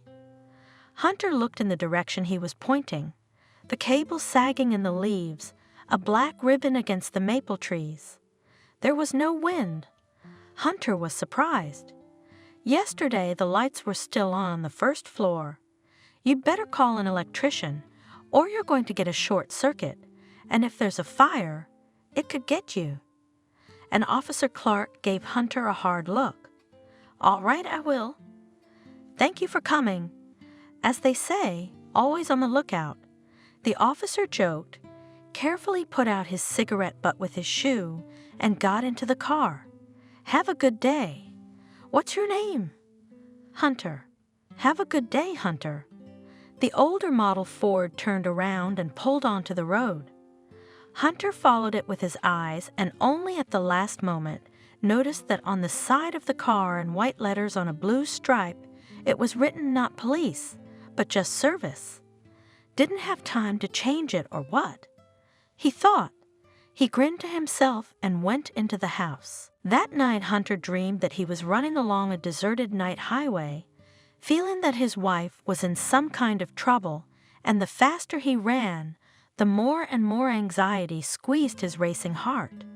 He no longer merely felt, but almost knew that it was so, that his wife was in danger. The road became progressively hotter until his bare feet began to sink into the loose asphalt, slowing his movements. Finally, he saw the raging flames of the fire ahead and heard Margaret screaming. She was crying for help and saying, "It will come back to you. Mark my words, it will." Hunter was almost already stuck in one place, unable to move, and there were only 10 meters to the burning car, inside which his wife was thrashing around. He stretched helplessly his hands and tried to say something in response, but his tongue did not obey him, and in front of the car, the secretary Stella and his wife's friend Melissa, with whom Hunter had had a short affair before the wedding, were running around. They were pouring gasoline from a canister, which made the flames grow even stronger, and then there was a deafening explosion, and the hot pieces of the car flew in different directions and, falling from a height, hit the ground unnaturally loudly. Hunter woke up. Someone was banging forcefully on the door. He jumped out of bed, tangled in the blanket that had fallen to the floor, and banged his head on the nightstand, cursing. He got up and, trying to move carefully, went to open the door. When he opened it, determined to scold the knocker for his overzealousness, he found no one at the door. But the knocking had been going on a second ago, hadn't it? The intruder could not have been so quickly out of sight. Hunter went out on the veranda and looked around. No, there was no one anywhere. Was the furious knocking a continuation of the dream? Quite possibly, considering that he had been mentally strained lately, especially on this night. What's a mental workout? To be honest, Hunter was close to a nervous breakdown, though he didn't want to admit it to himself. Hunter walked into the house, went into the kitchen, and opened the refrigerator. "Dan, I'm out of beer. We'd have to go into town anyway, for groceries, an electrician, and the police station." Yeah, the police station was the place to go to say a few nice things to them and find out what was wrong with the previous owner of his house. The first thing he did was to stop by the station. The officer on duty wrote down his passport information, issued him a pass, and pointed out the office of Captain Jones, with whom Hunter had talked on the phone the first night. The captain, fortunately, was in attendance. Hunter knocked on the door and entered. "May I?" he asked politely. "Come in," replied the captain. He was a man in his 50s, with a bushy mustache, sparse hair on his head, and eyes that looked surprised all the time. "I'm Hunter. We spoke to you a few days ago on the phone about the noise from the neighbors at the lake house." The captain rolled his bulging eyes as if trying to recall the fact Hunter had mentioned, then closed them and rubbed his eyelids with his fingers. "Sorry," he said. "Intermittent proctosis. I wouldn't wish it on an enemy. It's from varicose veins in the eye socket. That's what the doctor says, but I'll tell you what it's from. All that paperwork you have to go through all day, that's the real cause. So what about your house? That's what I wanted to ask you." A little puzzled, Hunter said. "Right." The captain looked at him again in surprise. "Hunter, the lake house, yes, it was. So did you talk to the former owner?" "No, since that's not possible. He happens to be in a mental institution since some time." Wow! This time the captain was really surprised. It was to be expected, though. "Why?" "Well, how can I tell you? At one time he also complained about the noise in the neighbor's house. I actually went there myself 4 times, when I was a junior officer. But the thing is, no one's lived in that house for 6 years. How's that?" Now it was Hunter's turn to round his eyes. Like this. The captain splashed his hands. "We all know the story here. It's strange that your agent didn't say anything about it. Although, of course, it has nothing to do with your house. To accuse agents in silence such sensitive information, there is no formal reason. What's the story? Can you explain it to me?" 6 years ago, the captain began. One Christmas night, there was a tragedy, the reasons for which remain a mystery. The husband shot his wife and young son and hanged himself in his office on the first floor without even leaving a note, as is often the case in such cases. What was the reason for this was never found out. An officer was in charge of the case, but he had no time to investigate it to the end. He himself was killed in the line of duty, apprehending a prisoner who had escaped from the colony. Wait, Hunter, interrupted Captain Hunter. You said Officer Clark? Yes. Does that name mean anything to you? But how is that possible? What? I saw this officer tonight with a flashlight checking out a neighbor's house. The captain leaned back in his chair and began to move his eyes around again. I'm afraid, he said after a pause, that you've been misled by someone. Officer Clark couldn't have been in that house that night. But I talked to him the same way I'm talking to you now, so why would I make anything up? Let's go over the facts again. The captain continued calmly. No one has lived in that house you're talking about for 6 years. That's one. And Officer Clark hasn't been able to talk to anyone in the last 4 years because the dead can't talk to the living. That's 2.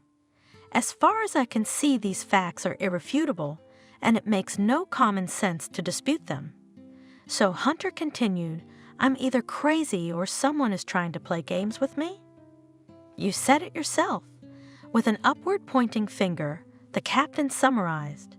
I'd be more inclined to the second option, but I'm sorry, the story with the former owner of your house can confuse anyone, and considering that you, as far as I know, are a writer, you must have an excellent imagination, and the sleep of the mind, as you know, breeds monsters. Again, I'm sorry if my logic seems offensive to you, but I'm an investigator. I have to think in a completely different way than you do. Hunter was in a stupor, his thoughts rushing around in his head, pushing each other apart. Who could have played such a cruel joke on him? And most importantly, for what purpose? He had never had such desperate enemies before. He ruled out his own insanity at once. What does it have to do with being a writer? Can't writers think logically? They can think logically, maybe even better than investigators. The task of a writer, especially if he writes fiction, is to mislead the reader, to give him at the very beginning of false guidelines, so that until the very last page, he could not guess what, in fact, the whole trick of the events described. The writer is above logic, because logic is only a linear tool, and you have to solve systemic problems and dive into parallel connections, and therefore know what each cog in the mechanism of a tangled plot serves. No, he's not crazy. The tragedy that had happened to his wife, of course, had shaken his nerves, but he had come to the lake full of optimism, and the noise in the house was not a figment of his imagination, nor was today's conversation with the late Officer Clark. So Hunter spoke again. After I called you, you never sent anyone out to the lake? No one. The captain shook his head reassuringly. We're still in a state of emergency, and there's no cars available and no men. What am I supposed to do now? Hunter waved his hands. What do you mean? If, God forbid, something strange happens again, where should I go besides a psychiatrist? If anything seriously jeopardizes your life, then, of course, call the station. Otherwise, I'm afraid we can't help you. Not because I doubt your judgment, but because resources are limited, and when we get things sorted out, I'll send a man to look at the house if you like, but that won't be for a while. Hunter remembered. I need to find an electrician somewhere in town. There's a broken wire in that house, hanging from a tree. It could short out. A wire? Don't worry, it won't short out. The house has been blacked out for years. But Hunter wanted to talk about the light on the first floor, but immediately stopped, not wanting to continue the slippery subject. "Do you have any weapons?" Suddenly the captain asked. What kind of weapon?" "For self-defense," Jones clarified. "It could be tourists or treasure hunters snooping around abandoned houses, scare them, if anything." "No, I don't have any weapons." "Then I suggest you get one." Again, closing his eyes, said the captain, "In your situation, think useful. I don't have any documents to buy a weapon. You at least buy a bat. Sung Tin cannot so frighten the hooligans as a good baseball bat. We got a store near the station, a gun store. You'll find something suitable. Don't tell them I told you that. Just keep it between us." "All right," Hunter replied and headed for the office. "I'll think about it." "Goodbye. Have a good day," said the captain, and again, as if nothing had happened, stared at his papers. Pensively wandering down the corridor of the station, Hunter noticed something unusual on the wall. Perhaps if he hadn't been so absorbed in his thoughts, he would have passed it by, but something in his subconscious seemed to nudge him and make him look at the wall. It was a board with pictures of people in police uniforms.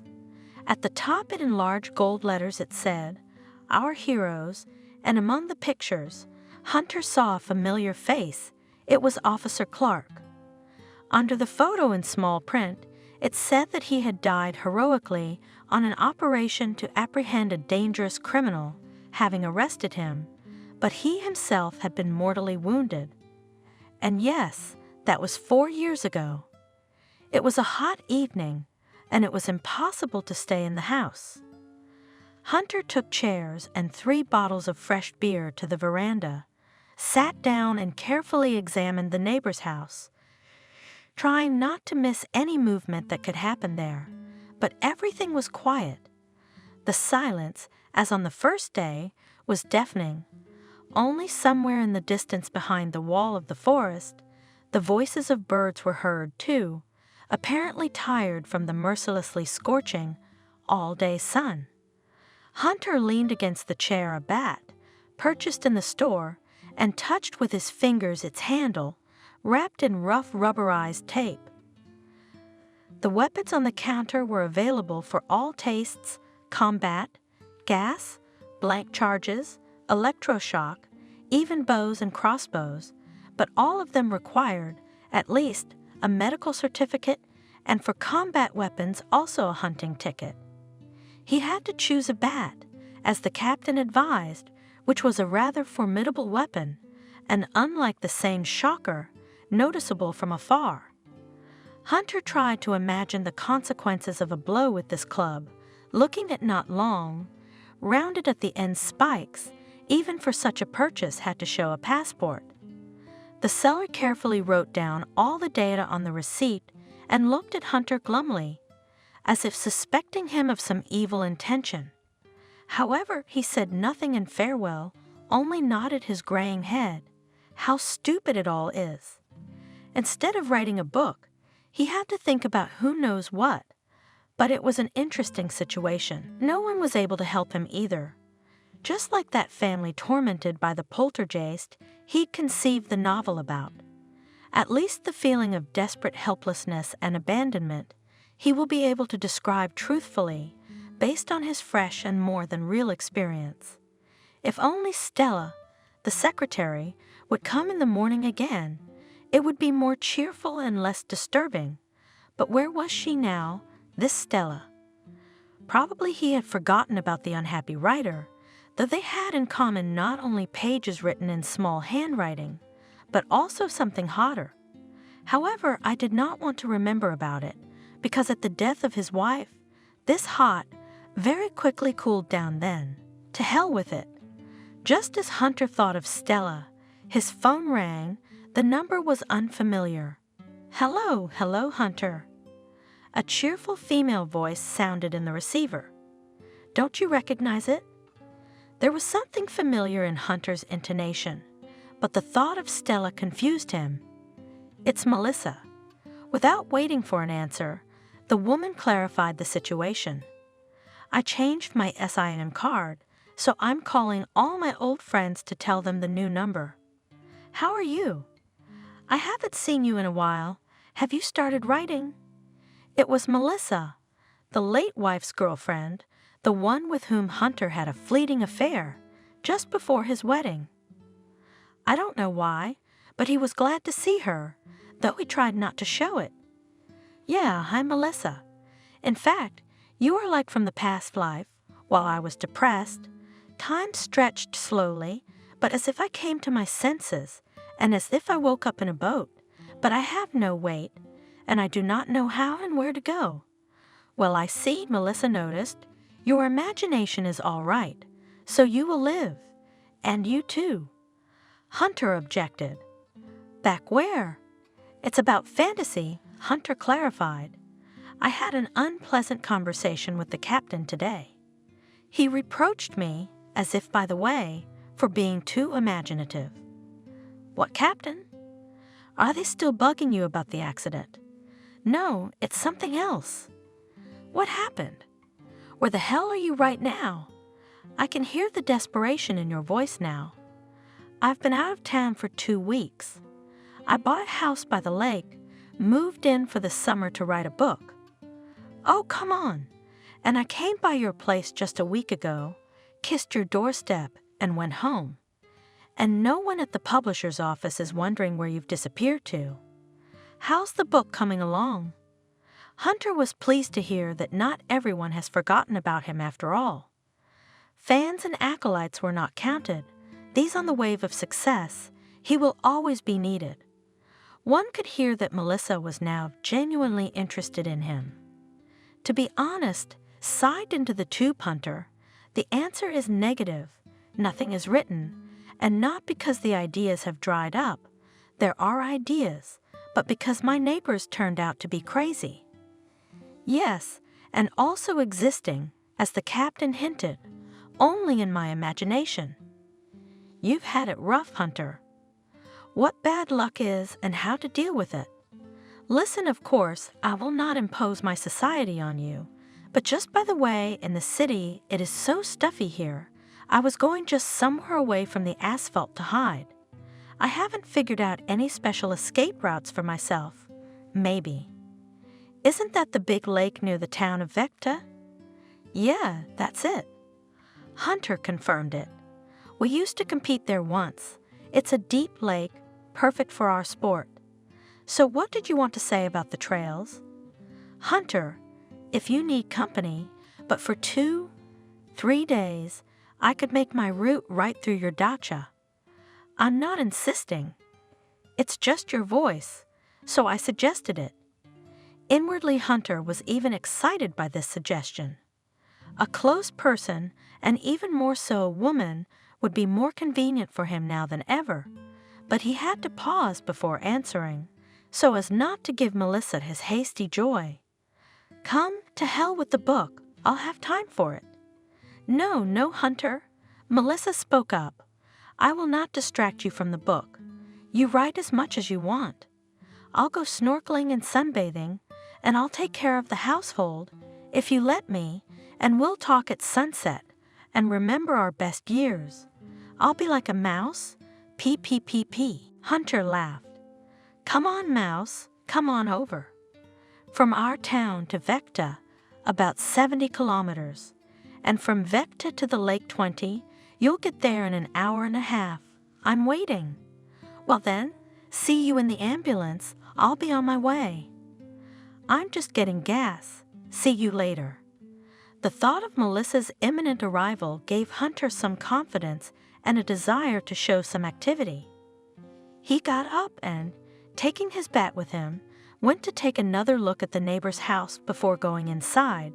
He checked the perimeter once more, assuming the presence of ghosts. Although it was frightening and popped into his head, he still didn't agree. There had to be a rational explanation for everything. Strange stubbornness for a man writing about poltergeists. But maybe the most stubborn of the nationalists, the most fearful of everything otherworldly and without logical support. So perhaps they protect their sanity from a breakdown. and this time we managed to find something.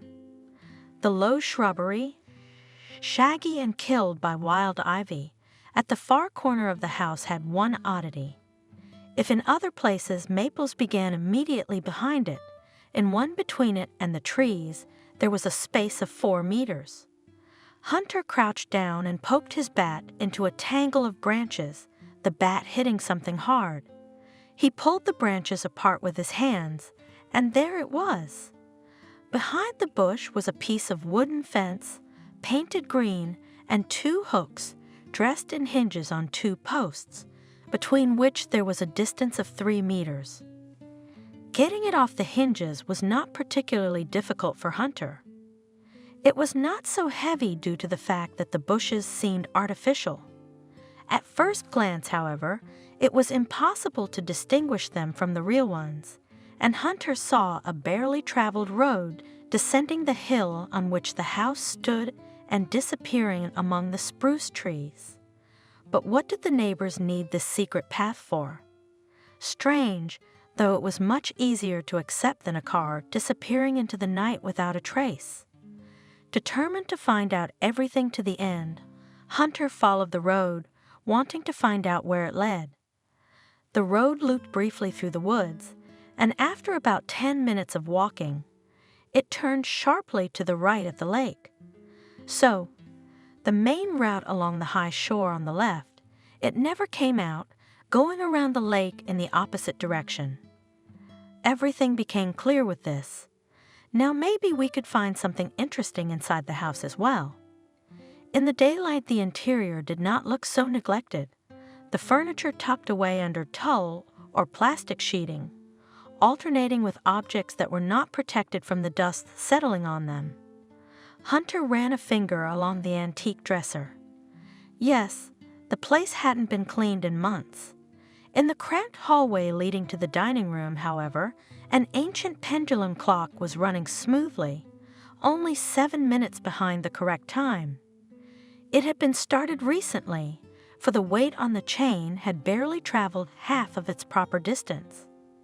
In the dining room, Hunter found on the floor a tin bowl of food for an animal, maybe a small dog or a big cat. Drinking water had not had time to evaporate from another bowl, signs of someone's recent presence alternating oddly with desolation. After checking the second floor, Hunter went down to the first floor again and reached the study where the lamp burned at night. He tried to open the door, but it was locked, the only room he couldn't get into, and it was interesting. He kicked the lock as hard as he could, and the door opened. Not a courteous gesture on his part, but he couldn't do otherwise. He was too sore from the trouble he'd been having lately. There weren't many things in the office. A desk, armchairs, and cabinets with books and files along 3 walls. The window was tightly shuttered, and on the desk was the same lamp with the red, Chinese-style shade that had been burning earlier, despite the lack of electricity in the house. Hunter tried to turn it on. No, granted, it didn't work. He strolled along the racks of books, looking at the titles on the spines. Walter Scott, Dostoevsky, Stephen King, books on astrology, a complete mix of genres and tastes of whoever had assembled this collection. And suddenly Hunter Wilson, Sun Over the City. Why is this here? Next to his latest novel were other, earlier novels and short stories, a complete collection such as even he himself did not have. 8 volumes, what a turn! Were the screaming owners of this house among his most loyal fans? Hunter picked up the Sun Over the City and opened the front. Across it, in large curlicue letters, it said, "Dear Kathy, in kind remembrance from the author." It was his handwriting, his autograph. Apparently, a fan named Kathy not only liked to read it, but also did not miss meetings with readers, of which Hunter had dozens in the last year. Of his acquaintances, he didn't have anyone named Kathy, a name he would surely remember. Suddenly the phone rang, and the book fell out of Hunter's hands. He looked at the screen. It was the agent calling. Yes, Daniel, hello. Hunter, good evening. Good evening. I'm calling about your neighbors. Can you talk now? Yes, go ahead. I've managed to find out a few things, if you're still interested. Sure, I got some details about them too. Yes, what kind of details?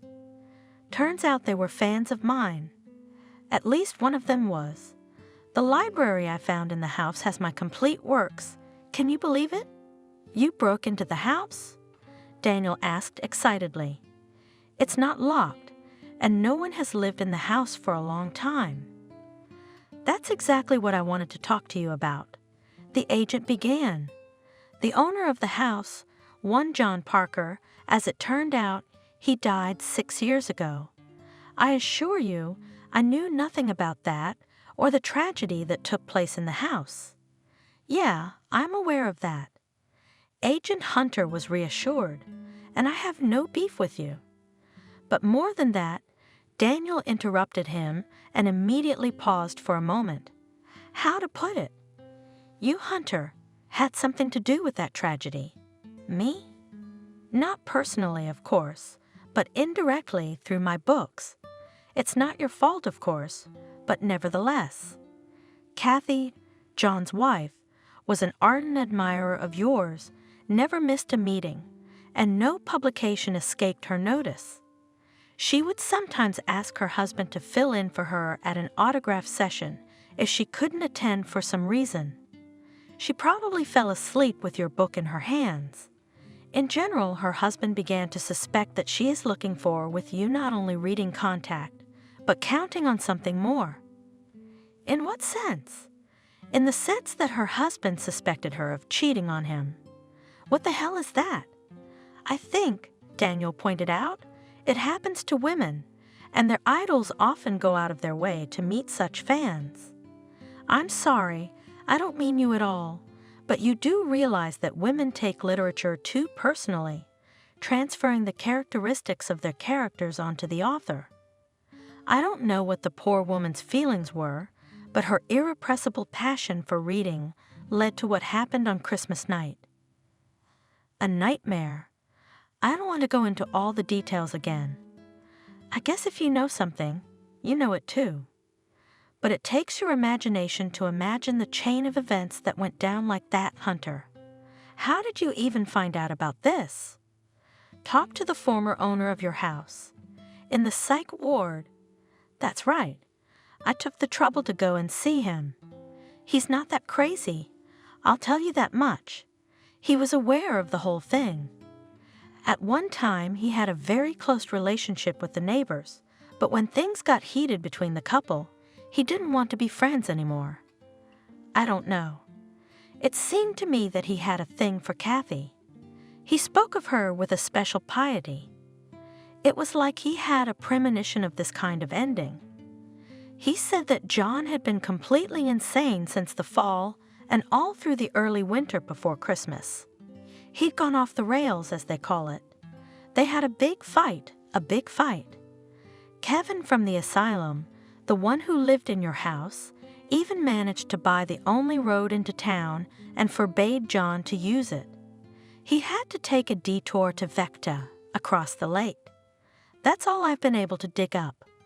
Very valuable information, said Hunter. Thank you very much, Daniel, for doing this work.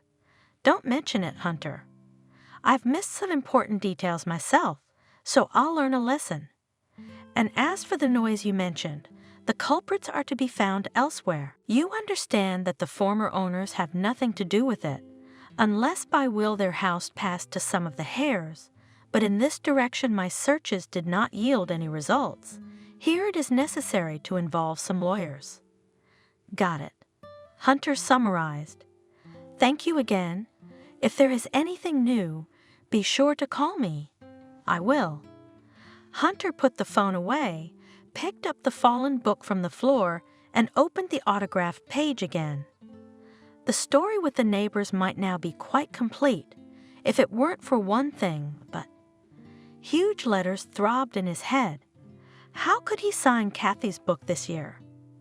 If she and her husband had died 6 years ago, who had been faithfully adding to the collection in the abandoned house all those 6 years anyway?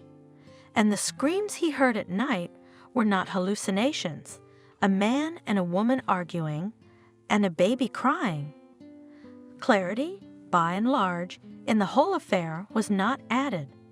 Dragging the bat along the ground, Hunter walked back to his house, and it was only as he crossed the road that he noticed the light green Nissan nestled behind his Mazda.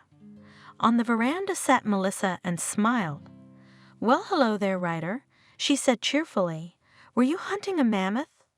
How pleasant her voice sounded in the midst of this ominous evening silence.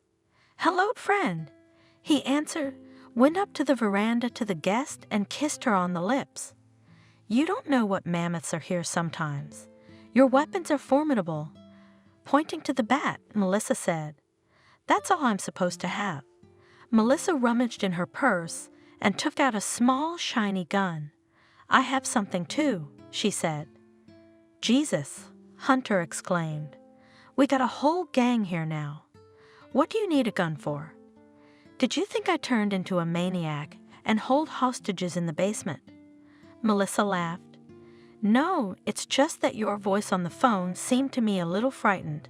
And now I see that I did not just think that. It's not a combat one. It's a starter. I brought it with me from one of the competitions. I don't dive now. My breathing is not the same. But sometimes they call me to judge, so it's my weapon of choice. It makes a hell of a lot of noise, scares even a bear away." "Too bad you're not competing anymore," said Hunter. "I remember when you could hold your breath for 5 minutes. Has your record been broken yet?" "Not in the state yet, but in the world I've never even come close. It's fantastic minutes out there. Free divers have been going over 10 minutes for a long time. For me, it's just out of the realm of fantasy." Surprised Hunter. "Have they learned to stop the heart like you?" "That's your trick. I remember it particularly well." "Come on." Melissa waved her hand. "Where can I get to these tricks now? I'm an old woman. I can't compete with young people now. But I remember you exactly as you are, and you haven't changed a bit, as you were a beauty, and you still are. I must have gotten old." "I've gone gray," said Melissa, stroking Hunter's hair. "So unusual, but gray hair suits you. Somehow you've grown up even." "Why isn't your car in the garage?" "I went in the garage, but I couldn't get the door open." "Is it true that there's a maniac at night?" "It's filled to the ceiling with old stuff." "I couldn't get my hands on the car." "Let's go inside. You must be hungry. We'll fix you a light supper." "Come on." With Melissa in the house, time passed quickly for Hunter. Even the ghosts seemed frightened by her presence.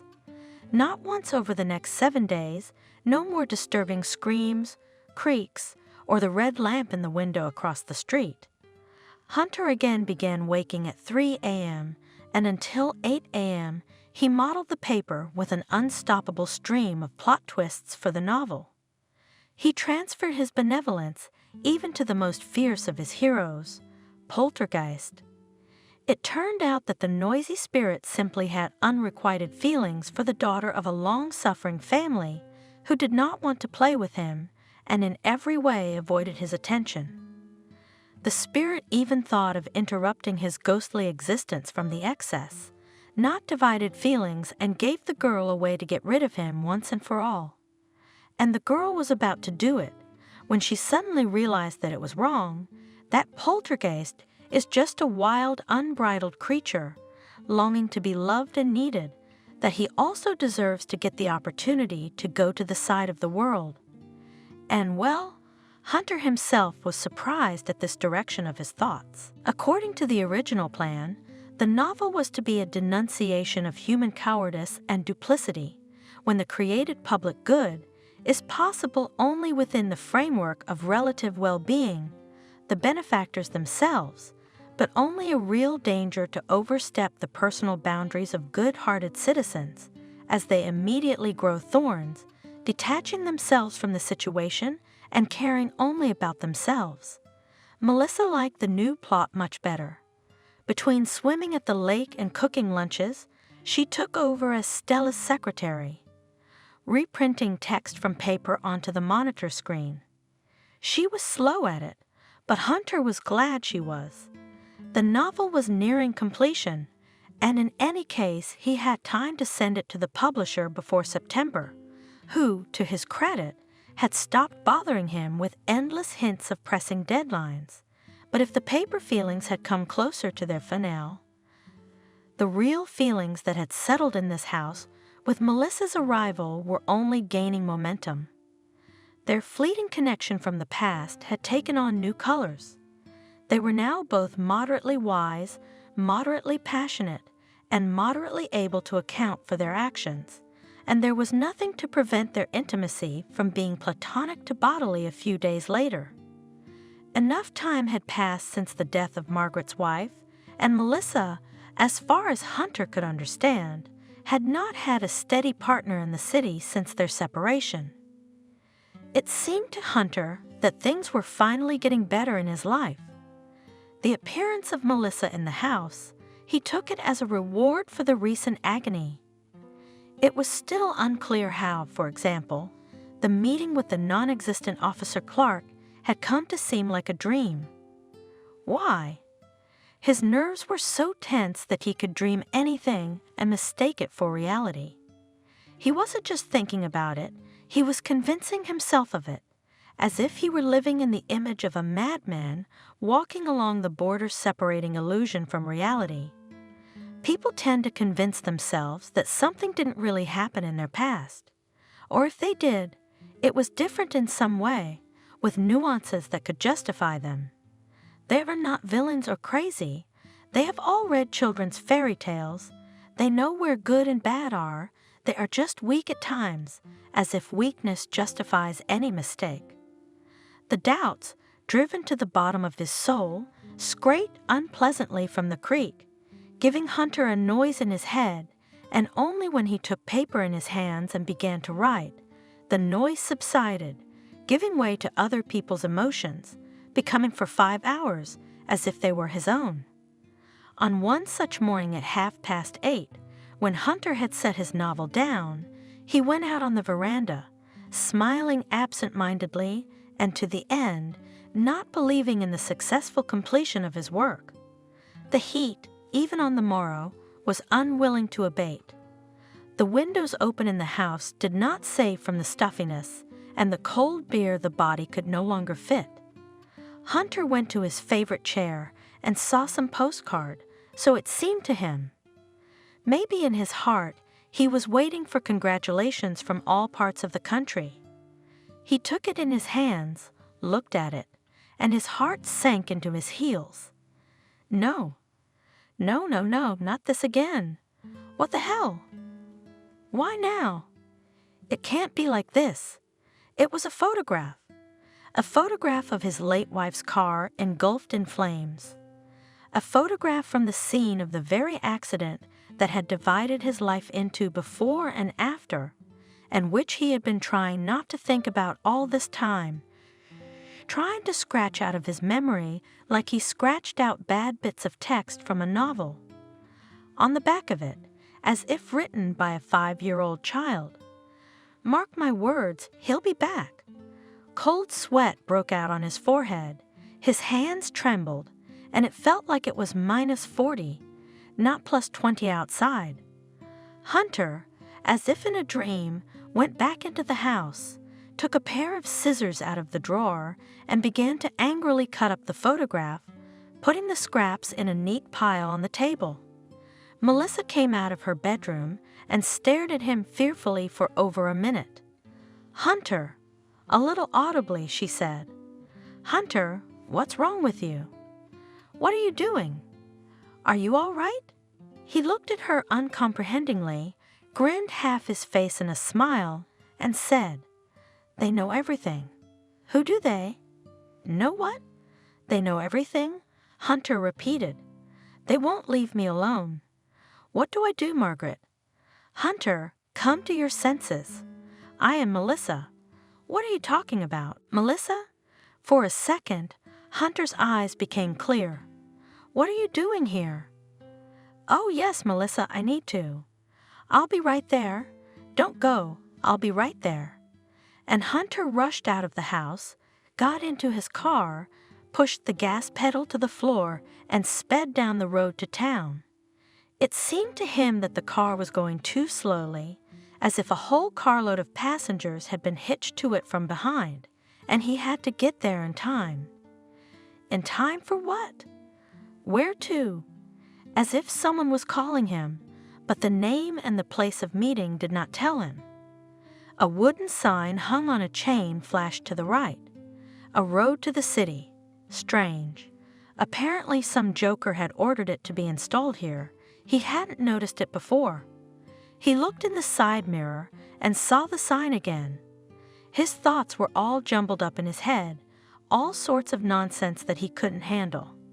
No matter how he turned that sign either way, it read like a road to the city, a palindrome.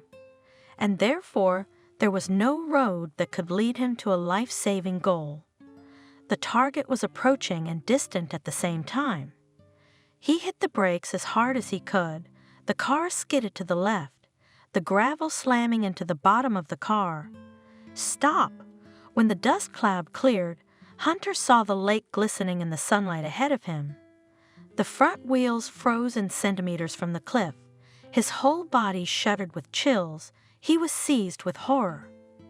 Carefully, matching every movement, Hunter shifted into reverse and pulled back onto the road. Then he turned left, into the woods, where there was a slightly visible rut.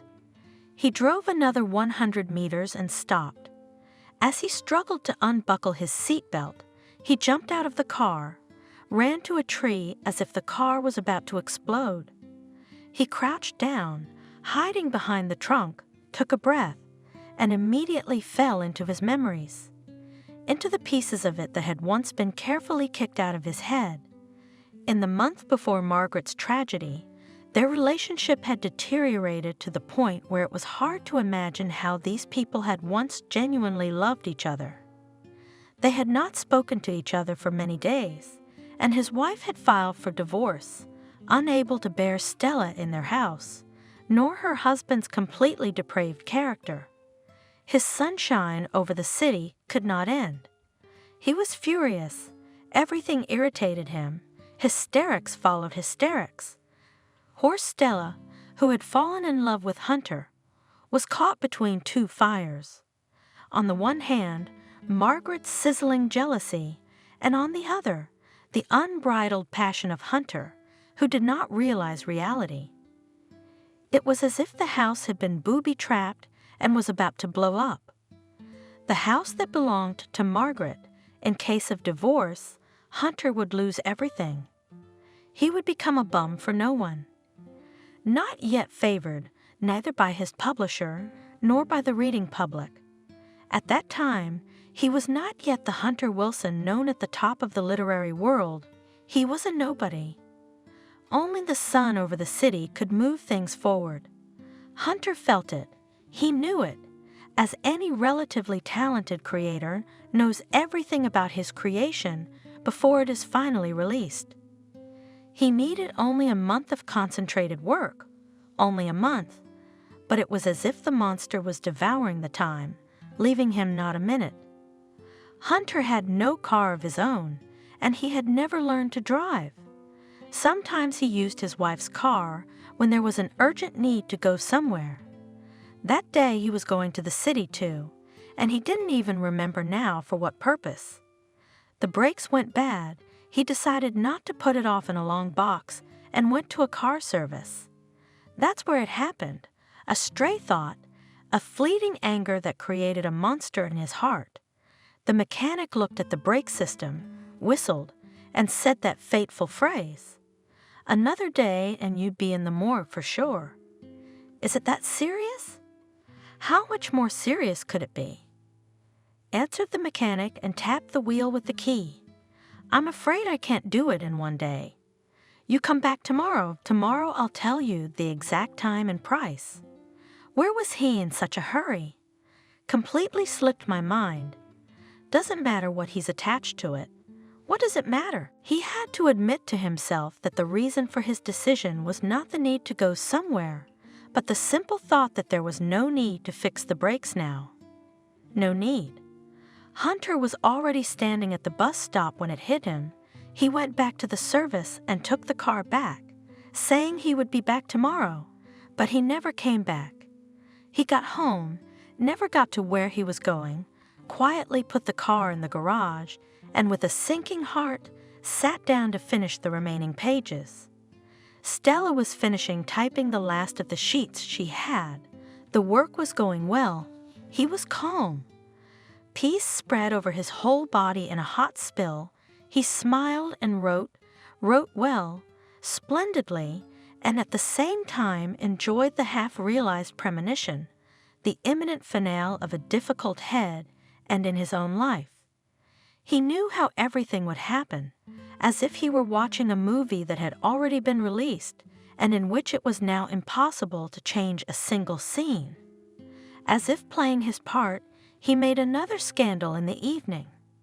Stella ran out of the house in tears. Margaret shouted some insults, the most harmless of which was to denounce him as mediocre. He's talentless? Let's see what she says to that, if she can speak at all. Hunter answered Margaret as if with a memorized text and calmly watched her hatred turn into an uncontrollable outburst devoid of any objective meaning. It was past midnight. She too ran out in tears, got into her car, and drove away into the hazy haze of distant city lights. He knew she would never come back. There was no sign for the road to the city. It was a one-way trip only. That was it. Now he could breathe fully. He admitted it to himself. He was ready to move on.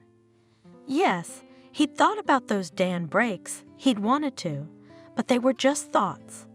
Little pulses in his brain running back and forth along the neurons, and nothing more. A wish. How many desires don't a person have? He didn't mess with the brakes. He never even laid a finger on Margaret. He just saw more than the others. But that's why he's a brilliant writer. To be able to see such things, it's his gift from birth. After all, it's her car, and it's up to her to see to its condition.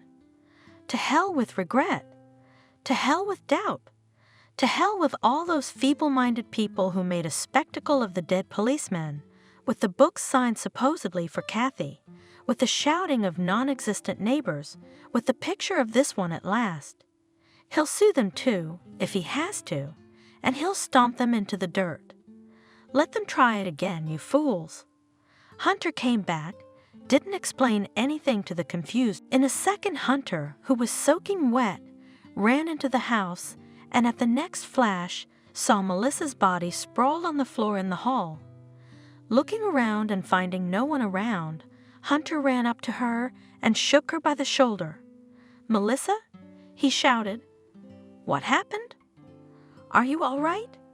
There was another flash, and Hunter saw that the woman's head was smashed and lying in a pool of thick blood. "Melissa!" he screamed, but the woman didn't move or respond, and he tried to feel for a pulse on her neck, then on her wrist. Where was it, that pulse? Dan, there was no way he could detect it, but the body was still warm. The light flashed again, and Hunter's hair on his head stirred. Next to Melissa lay his bat, also bloody, and in his right hand, the woman clutched her shiny pistol that she had been bragging about. What was going on here? Why had she gone into this house alone? Why didn't she wake him up? Lightning had already incessantly illuminated the neighborhood. Hunter could now clearly see the whole picture, and just as clearly he realized that Melissa was dead, and next to her was his bat, which her head had been smashed against. We should call the police or an ambulance. Now where do we call? Hunter rushed back to his house, found his cell phone, began to dial the number with trembling fingers, and suddenly froze. What was he doing? What the hell are the police doing? All the evidence points to him. It's his bat, his fingerprints. And this is the house that's been driving him crazy for a long time. Who's gonna believe him after he told us about the ghost of Officer Clark and the ghost killers?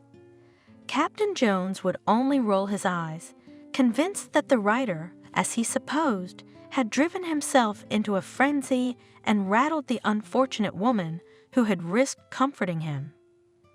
No, and no again. Something else is needed here. Like then? Like then? What about the car? No one suspected. His affair was over. He had a new success waiting for him. You can't just cut everything out of your life. Hunter took Melissa's breathless body in his arms and carried it to the car. Then he went back for the bat and threw it far into the woods. He would sort it out afterwards. Now the main thing was to get rid of the body. The rain was pouring down. Nothing could be seen 5 meters away. Could the real killer be following him right now? Even if he was, he wouldn't be able to see anything unless he risked a face-to-face confrontation, and then he'd have all the anger Hunter had built up inside him. It's a good thing it's raining like this. He can do it fast. He'll come back, clean up the blood in the house. No one will come to visit him in this weather. No one has seen Melissa here either. No one knows she was here, even if she was on her way to see him. So what? She just got caught in a downpour, lost control, and slid off the road into the lake. Daniel had warned her that the road could be dangerous in the rain. It would all look natural. Carefully pressing the gas, the hunter drove to the lake shore. The wipers could not cope with the flow of water. The high beam only reflected from countless drops and blinded his eyes. And in this maelstrom, the stupid sign, the road to town, came into view again. Hunter stopped and got out of the car, already thinking how best to push it down. Suddenly there were lights everywhere, side, front, and back. Bright spotlights flashed and a siren wailed. From the mouthpiece came a loud voice, ominously emphasized by the roll of thunder. Hunter Wilson, step away from the car and get on your knees, or we will open fire. Captain Jones sat opposite and stared unblinkingly at the wet, from head to toe Hunter. The interrogation room was small, deceptively cozy, but built according to all the rules of the genre. A table with handcuffs, soundproof walls, wide tinted glass, behind which on this side there was nothing to see, but on the other side there was someone standing there, hearing and seeing everything, seeing and hearing all the nonsense Hunter had been talking for half an hour. Then you insist that you did not kill Melissa? The captain repeated calmly. No, I told you. I heard a shot and ran to that house. Why would I kill her? Why would you kill your own wife? What? Hunter exclaimed. This question came out of the blue, like a hammer hitting him on the head. What are you talking about? What's my wife got to do with it? You know what it has to do with her. Jones persisted. You were wrong to think that the case would be written off as an accident. The investigation has been going on all this time, and there is a witness. What witness? I don't understand you. You understand everything, Hunter, except maybe one thing. I don't think you realized how close friends Melissa and your wife were. Melissa knew all about your complicated relationship and that you'd driven your wife to hysterics. Margaret went to Melissa's that night, and now you've eliminated a witness. A fight? Melissa confronted you? You lured her into a neighbor's house and hit her over the head with a bat. No. No, Hunter yelled. I didn't kill her and she didn't say anything to me. Oui. Yeah, that's bullshit. Yes, I may have wanted Margaret dead, and I may have known the brakes were bad, and I may not have wanted them fixed at the service station, and I may have driven away in a bad car, but I had nothing to do with Melissa's death. So maybe you did or knew. There's a big difference. Yes, I did. And I had this picture of the accident in my mind, and I wanted it to happen. Are you satisfied? Is that enough of my confession for you? But I didn't kill Melissa. That's crazy. Yes, Hunter. The captain agreed. Delusions of your disturbed mind. You may not have killed Melissa, but you didn't kill Margaret. The problem is that you yourself ruined the brakes on your wife's car, and you convinced yourself that the brakes were defective through no fault of your own.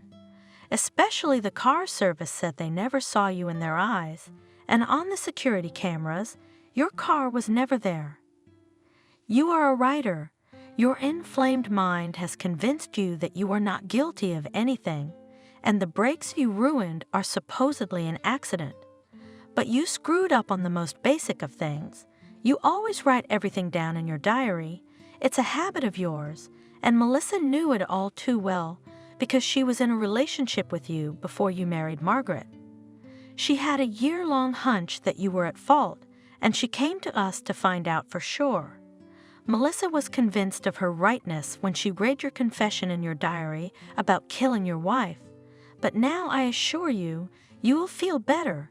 You will finally understand yourself. Tomorrow we'll talk to you again. We'll discuss some details. But for now, I ask you to sign a non-departure order.